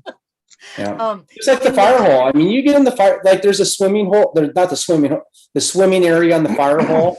You get out there on that area. It's not warm. I mean, it's not ice cold, but I mean, But is it's not not warm. It's not a fire hole either. I mean, In chat, Albert says, just like a Forrest pool, drew yeah. Forrest drew that dang illustration. #JF on page Yeah. 99. I think Forrest drew illustrations. Like I don't think he's maybe- that good of an artist. I don't think he did. Oh, I do. what do you think he was a about all great the artist. bronzes I do. that he did? I think he He's was. an artist. He's a complete Yeah. artist. Yeah, He he, was did with those Okay. bronzes. But there's a His difference name- between sculpting and drawing. No, I mean, he he's- actually said in an Air Force interview, it's from on Dal Neitzel's site, he said he drew 1 million airplanes growing up. Millions of airplanes as Oh, interesting. propaganda pieces. I've never read millions. that one. Yeah. Like millions. You don't draw millions of airplanes. And No. you can't draw that. Page 99. It's not that good. Yeah, he I mean- knew what he was doing. Oh, just like the giant ball of string. It might have. I mean, this is so- He probably had a ball of string, but it probably wasn't so big. Well, you couldn't that's fit that's it. a Yeah, children's book. Yeah, that You that know ball. ball about of string that, is right? so much- Yeah. No, tell me. It's like a book about a ball of string that Yeah. got so big because they call it's a children's book. Yeah. Where the knots got tied, where Yeah. it was tied on each day and it got so big it Oh, couldn't get out the hold door. on. Isn't it like Yeah. Pee Wee Herman? Google it. We need Somebody came up with the children's book. Yeah. It's like a Yeah, European or an it's English. called A Big Ball of String. Yeah, a big ball of string. Marion there's Holland. There was another kid's book though that was something about sunshine. Little Miss Sunshine. Have you heard about that one? Little Miss Sunshine. On the front cover is a girl holding like a coffee cup up, and all you see is these pigtails. So, I mean, it's amazing the things that you come up Well, with. in his correlations, book but- about why I couldn't cross, I wanted to run away from home, but I couldn't cross the street or something like that, right? Yeah. That's actually a women's lib book. Huh. Women's lib book, and I bought it off of eBay, and he was big time into equal rights for women. In fact, Wyoming was Yeah. was the first state to have the women's vote, and First state to hang a Wyoming? woman too. yeah, and Amelia Earhart was not only a flyer but an absolute advocate for women's rights. Yeah. No, he had fondness for Amelia Earhart. That was for sure. Yeah, he did. Oh Because yeah, big time. his mom was a strong, I think his Lillian Fenn was a strong woman too, and he had loved his mom like we all do, but he believed in equal rights and heck, he had his wife and his 2 daughters. So What were you doing, Alan? You trying to squeeze? You look like you're trying to grab. Eric Sloane. Sloane. He's trying Eric to grab over him. his shoulder. Yeah, It's hard to do. In Yeah. like mirror image way. I know. Like I'm trying to do it, and he's not even there. Oh, there we go. I know. It's like you move one way, but your hand does opposite. So. Because Patting like him on the me, Eric over my shoulder. You're petting Right, Eric here's my Sloane Eric. on the oh yeah. head. That's my Eric Sloane poster right there. Nice. There's Eric over my shoulder. Well, didn't Eric Sloane even did a big mural at the Aeronautics Yeah, the Air and Museum or Space something? Museum. Yeah. With the rainbow, And a Amelia giant Earhart had stuff rainbow. out there on display. And So She- over a rainbow over Oh. a canyon. did you tell them? Hey, Eric, did you tell them about Amelia Earhart's buffalo coat and stuff that's at the Cody Museum? Oh no, Oh, the awesome. the buffalo coat that is at the Cody Museum was actually Amelia was super close to Carl Dunrod's family and his wife and his two kids, his two boys. And she sent a whole bunch of stuff out to him when she was planning on moving it up the Wood River. And one of the things was the buffalo coat. But the buffalo coat was obtained by her making a landing at, I believe it's called the Horseshoe Ranch in Hollywood, California. And she got the buffalo coat from a famous actor, but she gave it to Carl Dunrod and he ended up donating it to the Cody Museum.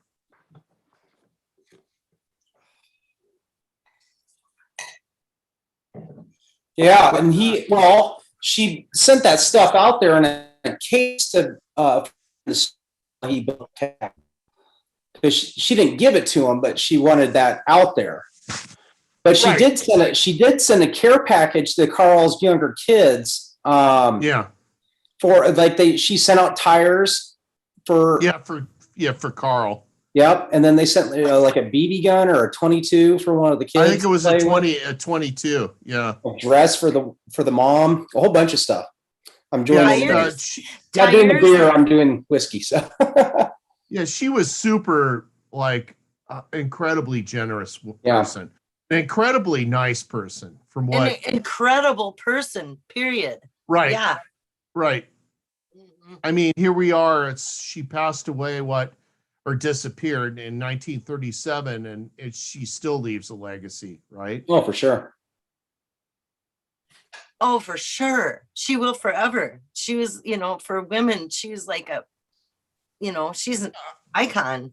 Well, I would say that even more than being just a flyer, she was a symbol for, basically, she said, if a man can do it, a woman can. And she was absolutely an advocate for what women can do, and they should do it. How did it go? Wasn't it like she flew, but she was like the first woman to fly across the Atlantic, but she wasn't flying, she was a passenger. Is that right? Oh, she called herself a sack of potatoes. Yeah, and that just pissed her off, and she, yeah, she did. Made her more determined to sit there and become the first woman to do other things that men do, right? So she was an incredible poet too. Here's just a little flavor, if I may indulge you briefly. It says, courage is the price that life exacts for granting peace. The soul that knows it not knows no release from little things, knows not the livid loneliness of fear, nor mountain heights where bitter joy can hear the sound of wings. How can life grant us boom of living compensate for dull gray ugliness and pregnant hate, unless we dare the soul's dominion? Each time we make a choice, we pay with courage to behold the resistless day and count it fair. That's Amelia Earhart. Isn't it amazing how, listen to that wording, it's like, who talks like that anymore? Well, know why the letter she wrote to her husband on the day she got married is a reason to love that woman. Yeah. For what a, way to tell it like it is, man. Yeah, she said, if it doesn't work out, I'm out of here, basically. And she gave an out to him and said, hey, you hate it? Let's make a deal right now. If this sucks, I get it. Here's what I expect out of you. Here's what you should expect out of me. And here's this, it's just like, I love that. I think that should be like a contract everybody has to sign before they get married. Yeah. Hey, K-Pro, I don't think we're saying that the chase was about women's rights. We're just saying, we're just talking about Amelia in general. Actually, I was gonna not contradict you. Sorry to say that. Yeah, no, that's right. Shout out to K-Pro and say I agree. It wasn't about women's rights, but Fenn, I won't even go into a lot of things, but he talked about Bella Abzug He talks about retribution, and Bella Abzug is all about women's rights, 100% women's rights. And Wyoming is the equality state, all about women's rights. And so the fact that he hid the chest in the Wyoming equality state and talked about Bella Abzug and that he totally respected her, I don't know. It's like, it's almost where it's like a shifting of mindsets where I don't think that Fenn maybe respected women the way maybe he should have, that anyone ever does. But he's got 2 daughters. Yes. And that, I think that might change a little bit. Oh, I'm sure it changes guys' outlook on life when you have the A daughter. little bit, I would think. Hey, Alan, did you ever have you ever blown been away up to by Cody? this? Oh, sorry, I'm interrupting her. No, I was going to say, look up when Bella Abzug's birthday is. Can you just tell me? So I don't have to look it up. Yeah, what is it? It's July 24th. It's the same birthday as Amelia Earhart. Wow. No. She was born on the same day. What are the chances? Ooh, the stars line up on that day. What is it? Exactly. July 24th? That's July just a powerful. 24th. That's a powerful woman spirit coming through. Yeah. Well, or is it more that he looked her up and found some woman that had the same birthday? No way. That I just Don't I you would, think it was a real encounter that Yes, Forrest? I that's a have real no encounter. idea whether it I was or not. 100% believe I do. Bella Abzug for sure. That was a It's real too- story.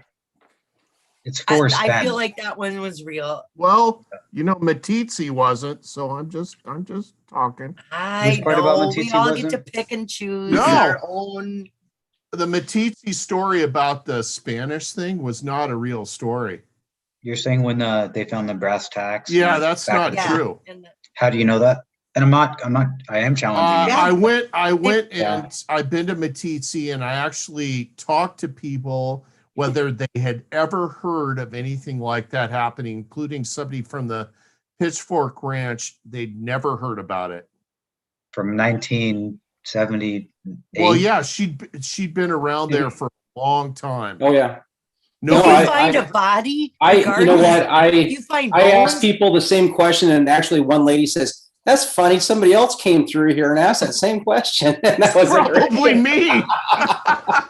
Yeah, I mean, these are older, probably ladies in their 70s and stuff that lived there their Yeah. whole life, knew everybody, probably related to half the town. Yeah, You know, that I was mean, a they knew made-up everybody story. and everything. You know, like the guy who invented the Nicorette patch that lived on the Sunshine Ranch. She's like, he's a really tall guy and he loves croquet. His croquet mallets are available too for him, so he had custom-made croquet mallets made up just for him because he loved that sport so much. Or Yeah, everyone knows Game. everyone. not sport. Everyone knows everyone. But that's Yeah, like and- you saying it didn't happen is as believable as her saying it didn't happen.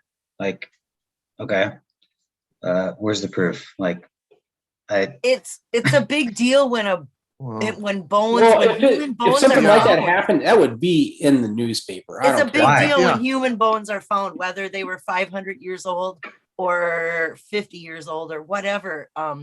When you find human bones, yeah, it's if you a thing. It's Yeah, if not you like, Okay. Over in It's Du not Bois, here's an "Oh, example. you can In just Du keep Bois, them. That's fine. Just go ahead and keep that skull. You know, I don't- over in Du Bois, off the little Poposia, not Popoag, it's Poposia, over off the little Popo River area, when the Washakie, when all the Indians were herded up into the Fort Brown, which is Fort Washakie now, they were supposed to get they were forced to become farmers instead of going out hunting. And the government was supplying all this farming equipment for the Indians, but the military was supposed to distribute it, and the military wasn't distributing it. And these people were starving to death on Washakie. And this lady, she must have went out and hunted for food, which was illegal for them to do under the treaty. But anyways, they found her out there mummified, and this is all in the Lander Museum. And it's Oh, this yeah, I've big heard that. ordeal, and there's a huge write-up in all national periodicals about this. You can even look it up on YouTube. There's a YouTube video, or not YouTube videos, actual videos that are posted on YouTube of the history of this lady from back in the late 1800s that's from the Washakie Reservation.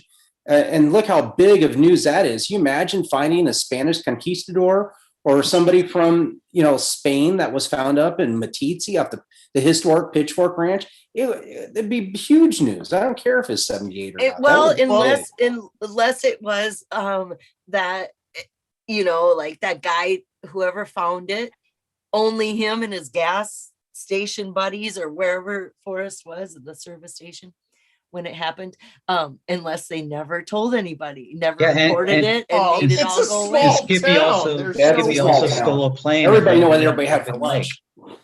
Yeah, he also stole a plane. Skippy stole a plane in Utah and flew it. and landed it without a pilot's license during the recession. So yeah, I mean, Yeah, that seems a little bit outrageous. I guess we get to pick and choose, don't Yeah, they all got some embellishment, but doesn't all our stories? You got to sprinkle a little embellishment in to spice it up. The problem with when you start going into embellishments, then you go into lying, and then you say the whole thing can be a lie, and that's where we are right now. Is it like, is it lying or is it stretching? I don't know know where going though. Like I could just keep going and say the whole thing was a lie then. Like everything was a lie. Every story. As well as it could be. There's the white lies mixed in with the story. When you I think so too. You put some. I'll be right back. Where's the Matizzi story of white lie? Like why is there any significance in lying about that? That in forced perspective, writing that story out, where's the white lie? Like I don't get it. Well, for me, because that's not in here. That's too far to walk. Too far to walk, yeah. And so, if Too Far to Lie is what we'll call that book. I mean, he talks. He's like pretty much the summary of the whole thing is I stopped in a little town of Matizzi to fill up with gas, and these guys from the historic Pitchfork Ranch came in, with their pickup truck, and he asked for the brass tacks. I mean, it's really a short and to the, there's not a lot to the story, so why is it even in the book? Well, it's very Eric Sloane. It is. It is. Isn't it? Sloane baloney. Yeah. The baloney story. He lied about his age. He said he was what 79 when he's really 80 or something. Or whatever. No, he said he was born in 1905, but when he was born in 1900. I wish I was sly like that. He was born in 1905, but told everyone he was born in 1910. It's not even his real name either. It's Eric Sloane. No, that's not even his real name. Right. And his real name is Hint of Riches or something. And he told everybody he invented that. No, the hoop I get on dance, the Native American hula hoop, the hoop dance. And he was going to go prove it to his wife and drove all the way to Taos just so he could talk to somebody and prove that he what a character, man. You got to love it. Love it. I got on Hint of Riches today and looked around. I get on there every once in a while, just look around. But I did today, and I saw somebody's post on there saying, this is totally probably not true. I mean, but it was somebody posted on there saying Forrest Fenn wasn't really Forrest Fenn. They had twin boys and Forrest Fenn died or something. Did you read that? Alan, did you read that? I did not. Oh no, it's hilarious. I mean, it's absolutely hysterical. So but there's really Billy Forrest's name was Bubba, right, or something, and Bubba, and he took his brother's name or something, and there's a newspaper article of him dying back in 1939. So, I mean, it's pretty creative whoever wrote it, but I mean, I got a kick out of that. We're left to our own imagination. Oh, for sure. I mean, without Forrest to reel us in or to we're all just. We get to make up whatever we want now. Oh yeah. Yeah. We can all be part of the 7%. Hey, Alan, have you ever been to Cody to the what's that Eric, what's that big restaurant in Cody that was Buffalo Cody's? He owned it and is named after his. Oh, you mean the cousin. Irma Hotel? Yeah, the Irma. Have you ever been to the Irma in Cody? I didn't go to the Irma, but I stayed in Cody for several nights. That was I his think daughter. Yeah, I went to everywhere else there. It wasn't the daughter. It was like a cousin or something, or niece. I thought his daughter It was like a niece or something, because Oh, it okay. was kind of weird love I think affair I saw kind it. of It looked like a way. brothel, but Yeah, well, yeah. Well, they have Well, you like should have stopped there. It's a hotel and a restaurant still, but they do a Wild West show. a hotel, capital Ho. Oh, yeah. Oh, apostrophe L. Hotel, Ho, don't tell. That whole prostitute thing, I can also tie that into Oh my God. to Butte, Montana. Listen, this is for real. Oh, Butte, Montana. Okay, how many people are still even watching us anymore? Is it just us? Is there like Oh 4 my people God, on with we've just got us? 48. It's just it doesn't. It's just us talking to each other, and there's no one else on. Hoolie's doesn't on here matter. moderating herself.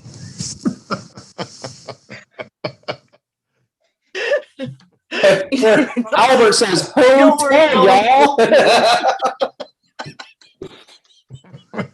Look at Alan. He wants to die. Great. Oh, wait. Okay, I let's had a get back. point. Let's I get had back a to this point about the whole- prostitution thing. I had a point. I did. It's for real. Butte, Montana. Oh, Montana? What? Butte, Montana. Oh, Butte. Oh, Butte. Okay. Is like the red light. It was known as the red light. Streetlights. Whatever. Capital. red world, light I don't district. know. It was Montana's red light district. Yeah. And it goes back to the red light. Oh my God. There are references to red lights and Yeah, Eric Sloane died waiting for that red light to change. exactly. I didn't want to say it. And that's not how he died. He had a heart attack. No. We're waiting for the red light to change. Yes. Red light And if district. you remove the E from Butte, what do you get? No, I'm just kidding. Oh no. Hey, that's you know, like they're talking about the flutterby being the butterfly being a flutterby, and there's that line about dubious. I always thought Du Bois, you know, I don't think they got a red light district though. Oh my God.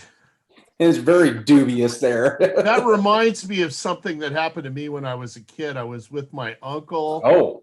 And we were in, and my dad and my family, and we were in Cripple Creek, Colorado, and my first cousins, and they had a tour of like the old brothel, right? And my cousin says to his dad, he goes, "Hey, Dad, can we get some money to go see the whorehouse?" I'm like, what the hell? It's famous. Hey, and Rudy Yeah, Green says, yeah. His dad was like, "What the heck?" everyone knows about it. Rudy Green says he was halted by the red light. Oh. But In get Butte. that? I mean, In Butte, Montana. And yes. wow. Uh-oh. Hoolie's threatening to shut us down. She's got 3 wrenches. Oh. Yeah, I guess one for me, you, and Yeah, exactly. Susie. Alan's the only one behaving himself here. Yeah, we're having I'm too much crying fun. though. It's all good. He's thinking of dad jokes in his head. Oh yeah, I bet he is. Oh, dad jokes be bad. Okay, you Oh, guys, my God. what happened? What just happened? And we had we've lost viewers. Oh, here's an Well- interesting thing. Something I just happened to think of when I saw 44 watching now. Chapter 44, Too Far to Walk. Amelia Earhart. The 44th state. Wyoming.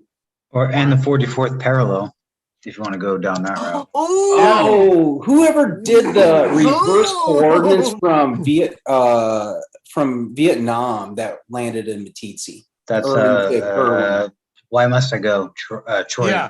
Troy. Yep. Troy Barlow, right? But that, Barlow. I mean, yeah, he did some cool stuff there. Yeah, he's a smart dude. I Yeah. respect him. But the 44th parallel goes, it doesn't just end up in one spot. It's a parallel. Yeah. But you know what? I'm not going to say it because I Well, just say feel it. like Just say it. I'm just hammering the same thing. It's my You can't, same. you can't give us a asshole. taste and take it away. Okay, sorry, I won't because I'm not going to do that. So the 44th parallel lands in the mirror plateau, and in Too Far to Walk, he's looking in the mirror and he says, "In the mirror, please just make me 44." And in the mirror plateau is on the 44th parallel, like right in that northeast corner of Yellowstone. 44th parallel, I'm telling you. Like, look it up. I'm not making it up. That's so good, Alan. Yep. Please just make me 44. Please just make me 44 is what he says. Yeah. Like, and I always wondered like what that meant until I found it. Wow. Like mirror plateau. But someone else could probably find a mirror somewhere else that fits the same thing and blah blah blah blah blah. Yeah. I mean, I interpret. He talked about mirrors, and he talked about bald. He talked about windows, looking through the window, waiting for the mailman. Oh, windows are that's a theme. Windows like peering into the mind or something. Well, since you just said that, broken window.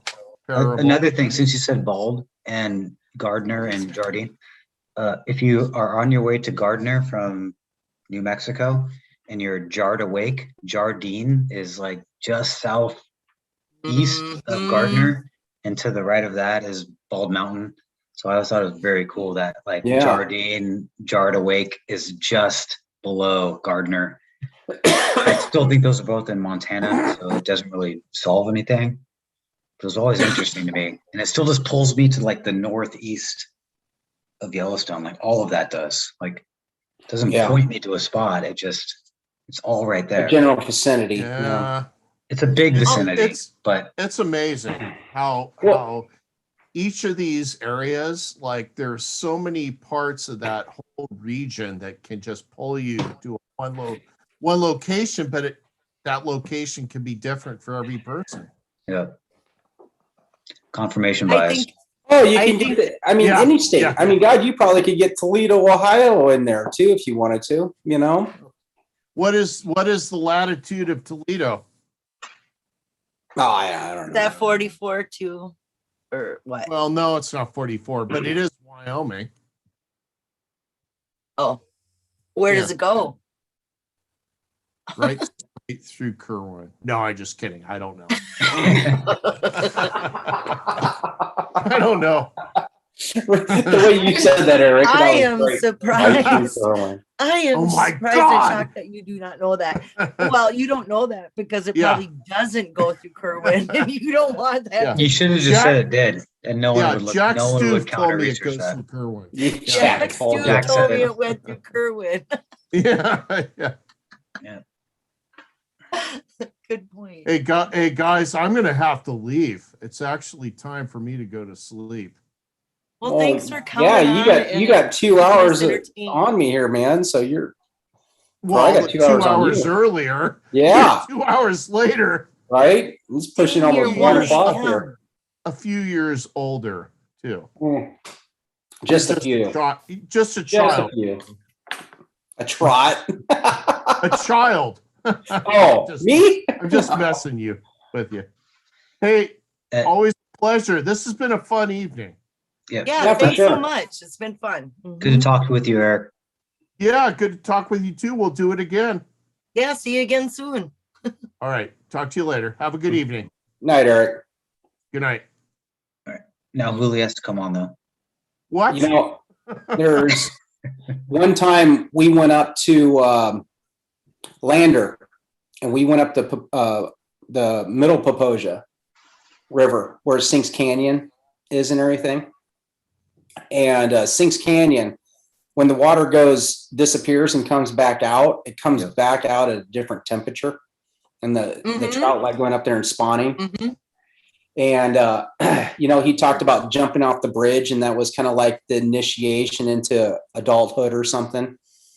Anyways, the locals, what they do when they're in high school, they hike up to on the middle Poposia to the waterfalls. They have a natural waterfall slide, and you slide down that, and they call that your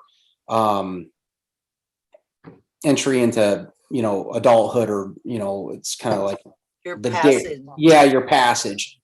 So I'm thinking, and then he talked about going down that iron slide and leaving a brown streak on your britches and stuff. Yeah. Well, that's what this slide does, because of all the minerals and stuff built up on the thing.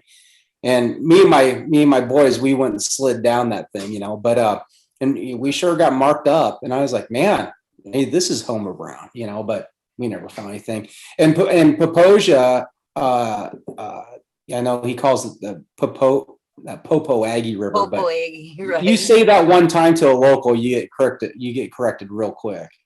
So, but anyways, so we looked around that middle Poposia area, and the Poposia, looked at different definitions of it. One of them is reed, and Indians would use reeds to make their arrows out of, because they grow nice and straight. And so, like, if you're braving in the wood, you know, I don't know, sometimes you try to fit that oval shaped object through a round hole, you know, but no luck. Cool area, and it freezes, so it's not warm. Richard Rutherford says Susie looks tired. I am tired. It's 1 o'clock, almost. Yeah, she's had 3 beers, 3 IPAs. She's really tired. Yeah, you just reminded me, in the Cody not museum, in the Cody airport, they have a map of the Poposia River. I still call it Popo Aggie because that's what Fenn calls it, so I call it Popo Aggie. Yeah. But do you know what Popo Aggie means? I think it's in. I don't want to. No, what? Warm water? There's a few names for it. But Popo Aggie means beginning of the waters. No. That's what it means. In like the native Crow language, I think it's Crow. I'm not sure about that, but it means beginning of the waters. Like, Google it now. Anyone wants to fact check me? It means beginning of the waters. Yeah, there's a few definitions, and like I said, reed was one for me but it was really an obscure one. So, but yeah, I mean, that Poposia, that's, you know, and he talked about the little Popo Aggie running through Lander. It doesn't. It's south of Lander. I mean, quite a ways south. Yeah. Listen to this, you guys. Mitch 74 in chat says Popo in German means bud, and then he writes booty. Like, yeah, but it means butt. It's butt. Yeah. Popo in German is butt. Yeah. That's the Uh-huh. only thing I remember from German class. Booty. So your booty, you know, the It's booty, like a we always pirate's booty. it was like junior high, and it's like we put it together because we had butt, so it's Popo, and then Kapoof or something, or whatever was head. So we said Popo Kapoof was like butthead or something. Popo in California means cops. We call them. Oh, yeah, right. Oh shit. Oh. Man, you guys. K-Bro, you just broke Susie. Yeah. No, I broke myself, actually. J Master says, I gotta go smoke. Don't finish. No popos here. Maybe I'll leave a when whole Susie lot. leaves. I'm not trying to keep you on here, Susie. I know I'm tired, and I only have, I have about this much left. All right, let me do the thing. So a couple minutes. He's gonna do the what? The Fenn what? What did he say he's gonna go do? The Fenn dance? What? I didn't hear it. Is there a Fenn dance? Break time. Oh, break time. Okay.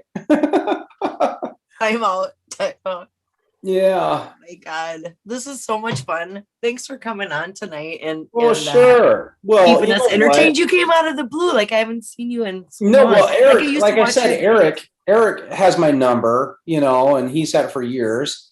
And he texts me, he's like, hey, get in Susie Fennhaven. She's online right now. And I did. And everybody's like, hey, what's up? And then Eric's like Gordon me to come on. And I'm like, okay, sure. Everybody's talking about the Lamar Valley, I can't. Blue Creek. Blue Creek, Blue yeah. Creek is He's the like, rumblings in yeah, the let's talk something different. right Let's now. throw something in there. And I'm like, okay, let's talk about Kirwin. I know everybody thinks it's the simple solve, but there's something special about that area. Right. And For me, there is. And I always tell everybody, I don't care. I always said all the time, I don't care if you're going there to search or not. You just got to go there to see it. And I think Rambling Pam, her channel, Rambling Pam, I think she did a video of her and her husband went out to that area. I think they just went out to go see it. And I mean, even she said it's absolutely beautiful. It's a breathtaking area. I love it. I think Forrest would be just pleased as punch to know that people just go out and find these places because of the chase, and I think that's so good. Eric says I'm buzzed. You must have had too many beers too. Yeah. Oh no. And I'm tired. Yeah. No, I tell you. Oh, don't do that. At least you're not hiccuping. No, not yet. Yeah. Thank you so much, Richard says. Thank you, Richard. You're always in my chat. Richard's like, he's a solid. He's always in this community, supporting everybody. Yeah. Super sweet hostess says Hooli. Thank you, Hooli. Thank you for being a super sweet moderator. The one thing I got to say is ever since I was a kid, I've always had a fascination, playing cowboys, Indians, always watching Westerns, John Wayne and, the good, the bad, the ugly, all this, and then of course, Indians, kids, you always play cowboy Indians. I always find an arrowhead. I never really came across one, but I remember one time, I won't say where because I don't want to get in trouble, but I was with my wife and we're out and I saw this cave up off a side of the trail a ways, and we hiked up to it. And I was walking into the thing and all the loose rock, I slipped. I caught myself with my hands, and right in front of my face was my first arrowhead sitting there, just staring right there in my face. See, what a story. You'll never forget that. Yeah. Just like Forrest and his first arrowhead, you won't forget that whole. And do you still have it? Oh yeah, I still have it. Of course you do. Yeah. I mean, I won't ever forget that. And I got some other, Indian, like not arrowheads, but pieces that they from when they have the rock and they scrape off to make the arrowhead. There's a name. Yeah, what is that called? Not flint. Napping. Napping, yeah. Yep. I found a whole bunch of napping. And I saved that. I'm not telling you where that's at. I don't want to get in trouble. But I mean, just things are sitting out there. There's just I always find little souvenirs. My wife and I, we took our mountain bikes out in West Yellowstone, and we went bike riding out in the trees, and we found an old shot up hubcap sitting out there, and we took that. I took that home, and I have it hanging on my wall. It's just a memory of that trip that we had together. I mean, it's somebody's using it for target practice off an old Ford pickup. It's hanging on my wall. It's just memento. It's not worth anything, but it's worth something to me because it has that story attached to it. Yeah, it's a memory. Kind of like Forrest talked about that old beat up cowboy hat with the bullet hole in it. Annabelle. Yeah, there you go. Yeah. Her husband came home early. $300, you buy yourself a fine hat. Oh, is Alan getting called away? Uh-oh. Nope, I'm not. Oh, good. Not yet. You were talking about napping while I was trying to wake up Susie. It's the opposite. I'm trying to look at the chat. I have a question for you, Susie. Yeah. And I know you've probably answered this on many, many, many videos, but how did Jack not know about Eric Sloane and $70 a square inch until after he found the chest? Ooh. That hurts my feelings. Like, how could it be? I don't know. So I in my don't know. mind, which breaks my heart because I'm like you, like Eric Sloane had to matter. It almost seems like it doesn't matter. Not that book, maybe. You know, maybe that book was not a key to it. But what about 80? 80, 80. He says it a million times over. So what about Eric But there's Sloane's no book? way Jack read 80. Like there's no way. If he didn't read $17 a square inch, there's no way he read 80. Yeah, why I would read you read 80 Eric's before I book, read not Forrest's 17. book? Just because of price, though, probably. Like me too. Like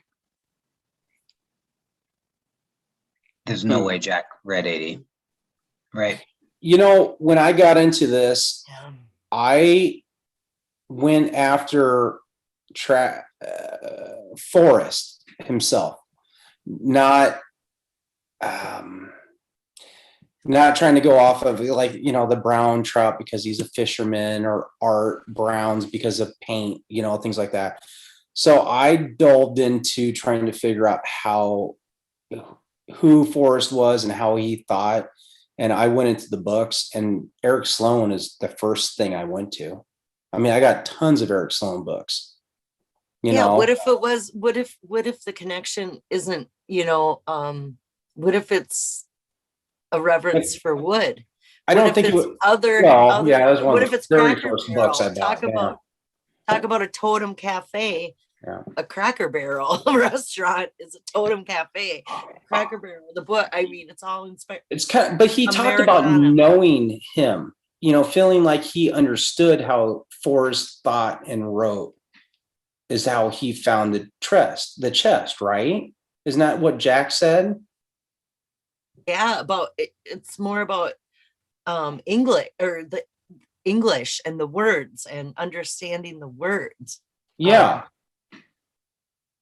I mean, it's like, okay, I divulged really deep into who Forrest was and how he thought by his writings. I mean, I'd get pictures of him in front of his bookcase, and I would track down those books, and I'd buy these books, and I'd read the sections that he wrote into these books and things that he wrote in these books, trying to understand Forrest the Man. I went to the is it Mattitucci Galleries? Is that how you say it? We went down there and we talked to people there, and they talked about him and Eric Sloane going off to lunch and having whiskey or bologna sandwiches dipped in whiskey for lunch. Yeah, you know, Forrest says he never drank, but he dipped his bologna sandwich in whiskey and ate it. That's what they had for lunch together.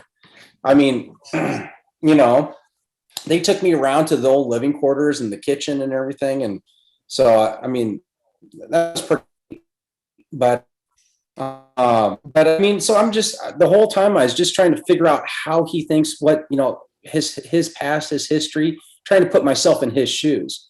And then that's how it sounds like Jack figured this out. But then you're saying he never read $17 a square inch or knew about it. That's perplexing. Or is that one of those BS things that was I mean, like one of those things that was put into the story to draw attention to the $17 square inch. It's in his Medium article. It's in the introduction to Jack. It's like, guess what? Here's the title. He talks about $17 a square foot when too far to walk. Yeah, I mean, Forrest definitely does. And sorry, Kaper asked, like, how do you know that? And what I'm saying is that Jack didn't know about $17 a square inch until after the fact, because Forrest gave him the book, and that's when he said he read it. So again, it goes back to, like, if we want to believe what Jack is saying, that is what happened. So he did not read $17 a square inch until after he found the chest, and then Forrest gave him that book, and then he read it. And then he went onto that Medium article and wrote in the same style of. Yeah. It's yeah. like, oh, yeah. It's just identical. And then wrote a quad. I mean, like Douglas Preston or Forrest Fenn wrote it. Yep. Hey, you guys see the photo of Jack and Forrest sitting in the attorney's office together at that glass table? Yeah. Have you guys looked at his wristwatch? Oh, I think that's a thing in the community to see it was a certain time in the afternoon. It's 2 o'clock and he's wearing an Omega. was it 2:12 or 2 o'clock? 2 o'clock on the dot. And he Isn't has an that funny? Omega. Took I 12 mean- minutes. Yeah. Is it 212? Is that what it's, is it 212? Is that what it is? I'm totally making that up. I have no Oh, idea. I've never That's no. the watched. Beartooth Highway is the 212. Oh yeah. Oh yeah. All right. Yep. Redneck and 12 kids. Yeah. So that's redneck and the redneck's wife and 12 kids, 212. He was a redhead with no kids. but- Uh-oh. Oh my God, you guys, I am melting. I am melting fast. So I'm gonna You're have to, melting. yeah, I'm like slowly like Likewise.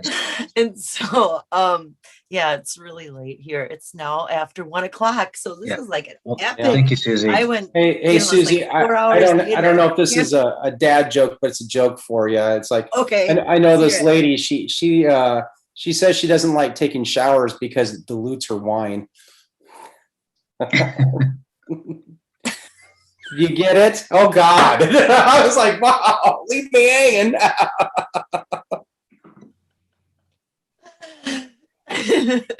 It's late. All right.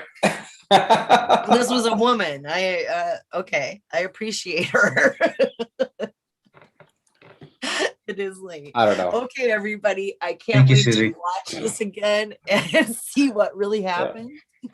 Yeah, hey, you know what? I mean, I don't know what is going to come from this. You know, we're not fortune tellers. You know, we got Wyoming. Are we ever going to get, like you said, one or two clues?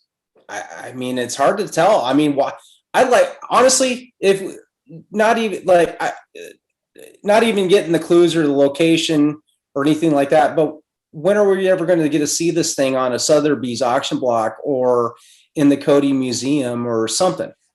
Yes, that's our next thing. We get to find out. I mean, is it I sold in think a is going to private? be where that chest ends up. Why isn't you the know? IRS knocking on his door saying, hey, we want to see this thing, make sure you haven't sold it so we can tax you for it? Maybe he's waiting out the clock in Puerto Rico. Puerto Rico. I don't know. Them But student in loans, the he's still meantime, paying on we're them all in a student holding loans. We're all in a holding pattern. All right, Circling well, runway. yeah, I know.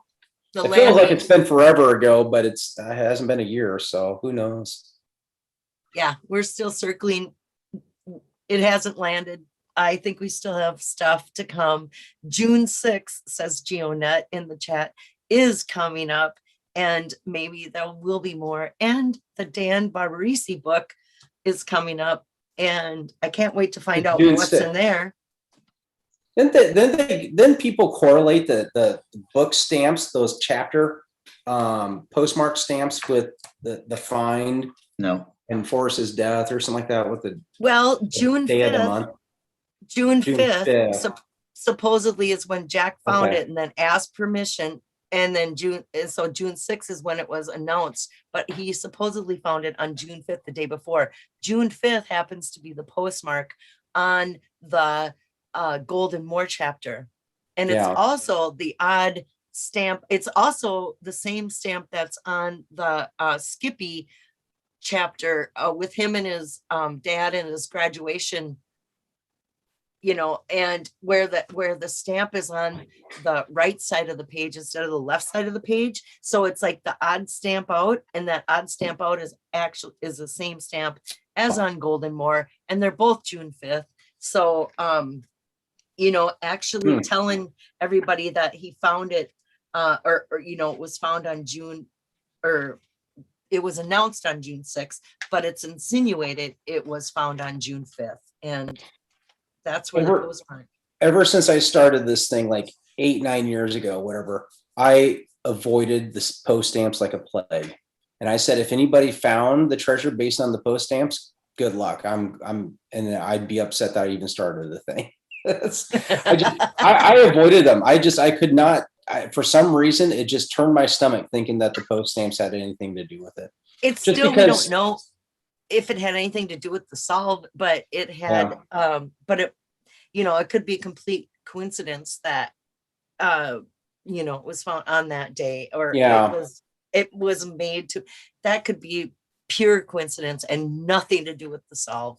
But There has to be, there's a but- certain amount of coincidences that have to happen in this chase and everything. Because I think a lot of that is just our brains as human beings trying to correlate this as a factor. finding connections. Yeah. Oh, yeah. It's Because we want natural. to. It is. It by far. Yeah. I mean, God damn, you sit there and make correlations left and right, but there's a certain, I guess, that confirmation bias when you go into that, but I mean, like for me, why I was in Wyoming, I didn't search. I mean, I visited other states, but I never searched them. I might have perused them arm searching on the Google Maps, but it's always been Wyoming. And the confirmers were the fox, the picture of the guy standing on a stump in the state seal, and the meadowlark. I mean, I just couldn't get out of that. And then Kirwin, I started in Kirwin mostly because of the Wood River. I was so entrenched on braving in the wood. Wood was my key word. That is really good. That's great. There's no denying it. Any searcher, Yeah. that hears that, they just like, yep. I mean, But- there is definite. But after connections. I was out there, I fell in love with the area, and I pigeonholed myself. And then I met Eric, started talking to Eric, and we really got into other things. And I think we fed off each other, and I know as a hotspot, I know a lot of people searched out there. I know I spent a lot of time. I went up and down a lot of those different creeks, seen a lot of cool things, but I don't know that. But then the other day, that fake blaze came up, and I'm like, oh no, it's not just somebody with chiseling a little F in a tree. That's a fake blaze that's going to throw somebody off. I'm like, I made a big F, not to be distracting from a searcher, just because I thought it'd be funny to see it on Google Earth someday. I think that's great that you made a fake blaze, and there was a fake blaze. It wasn't a followed by the blaze. It searchers. was just an F, so I could see it. My trees on Google Earth one day. Not to distract. What if it really comes out and it was that? And I'll laugh. I'll just start laughing, and I'll tell my kids about it, and they'll get a chuckle out of it. Right. It will be a story that adds to your life forever and ever. Yeah, because they talk about that. They're like, Dad, do you think it's still there? Do you think a bear could have came and messed it up? Do you think the snow melting or something could have moved it? How old are your kids? They're just turned 12 and 10. So that's just yeah. prime. They've been doing that. Prime I for mean, me. I'm trying to think here. My oldest, ever since day one, we've gone out. And then my youngest, when he got into first grade, is when he started going out with me. So, but that's the thing. I mean, I only probably went out by myself maybe about 2 different times, and one time was a week. But every time is always with my kids. So I said, that's what Forrest put this together as. That's what I'm going to do. Plus, they are good at reeling me back in from doing something stupid and crazy and get in trouble. Because they always say, Dad, I don't think I can do this. So if I can't do it, I know an 80-year-old can't do it. Exactly. That's wonderful. That's a wonderful. Well, I think that's a great place for us to end tonight. And I'm so glad you jumped on and joined us, Ryan. Thank you so much. And thank you, Alan. Thank you for Alan. For jumping on. I've been out of it for a bit. There's Eric. Good to talk to you both. Like, it's been a pleasure. Yeah. It's been a pleasure. I love hearing people's, interactions and solves and like theories, and it's just fun. So thank you all. It was, what a fun night. It really was. It's fun to talk about, and let's all take the high road, So that's great, you guys. I'm going to end it here. And so I'll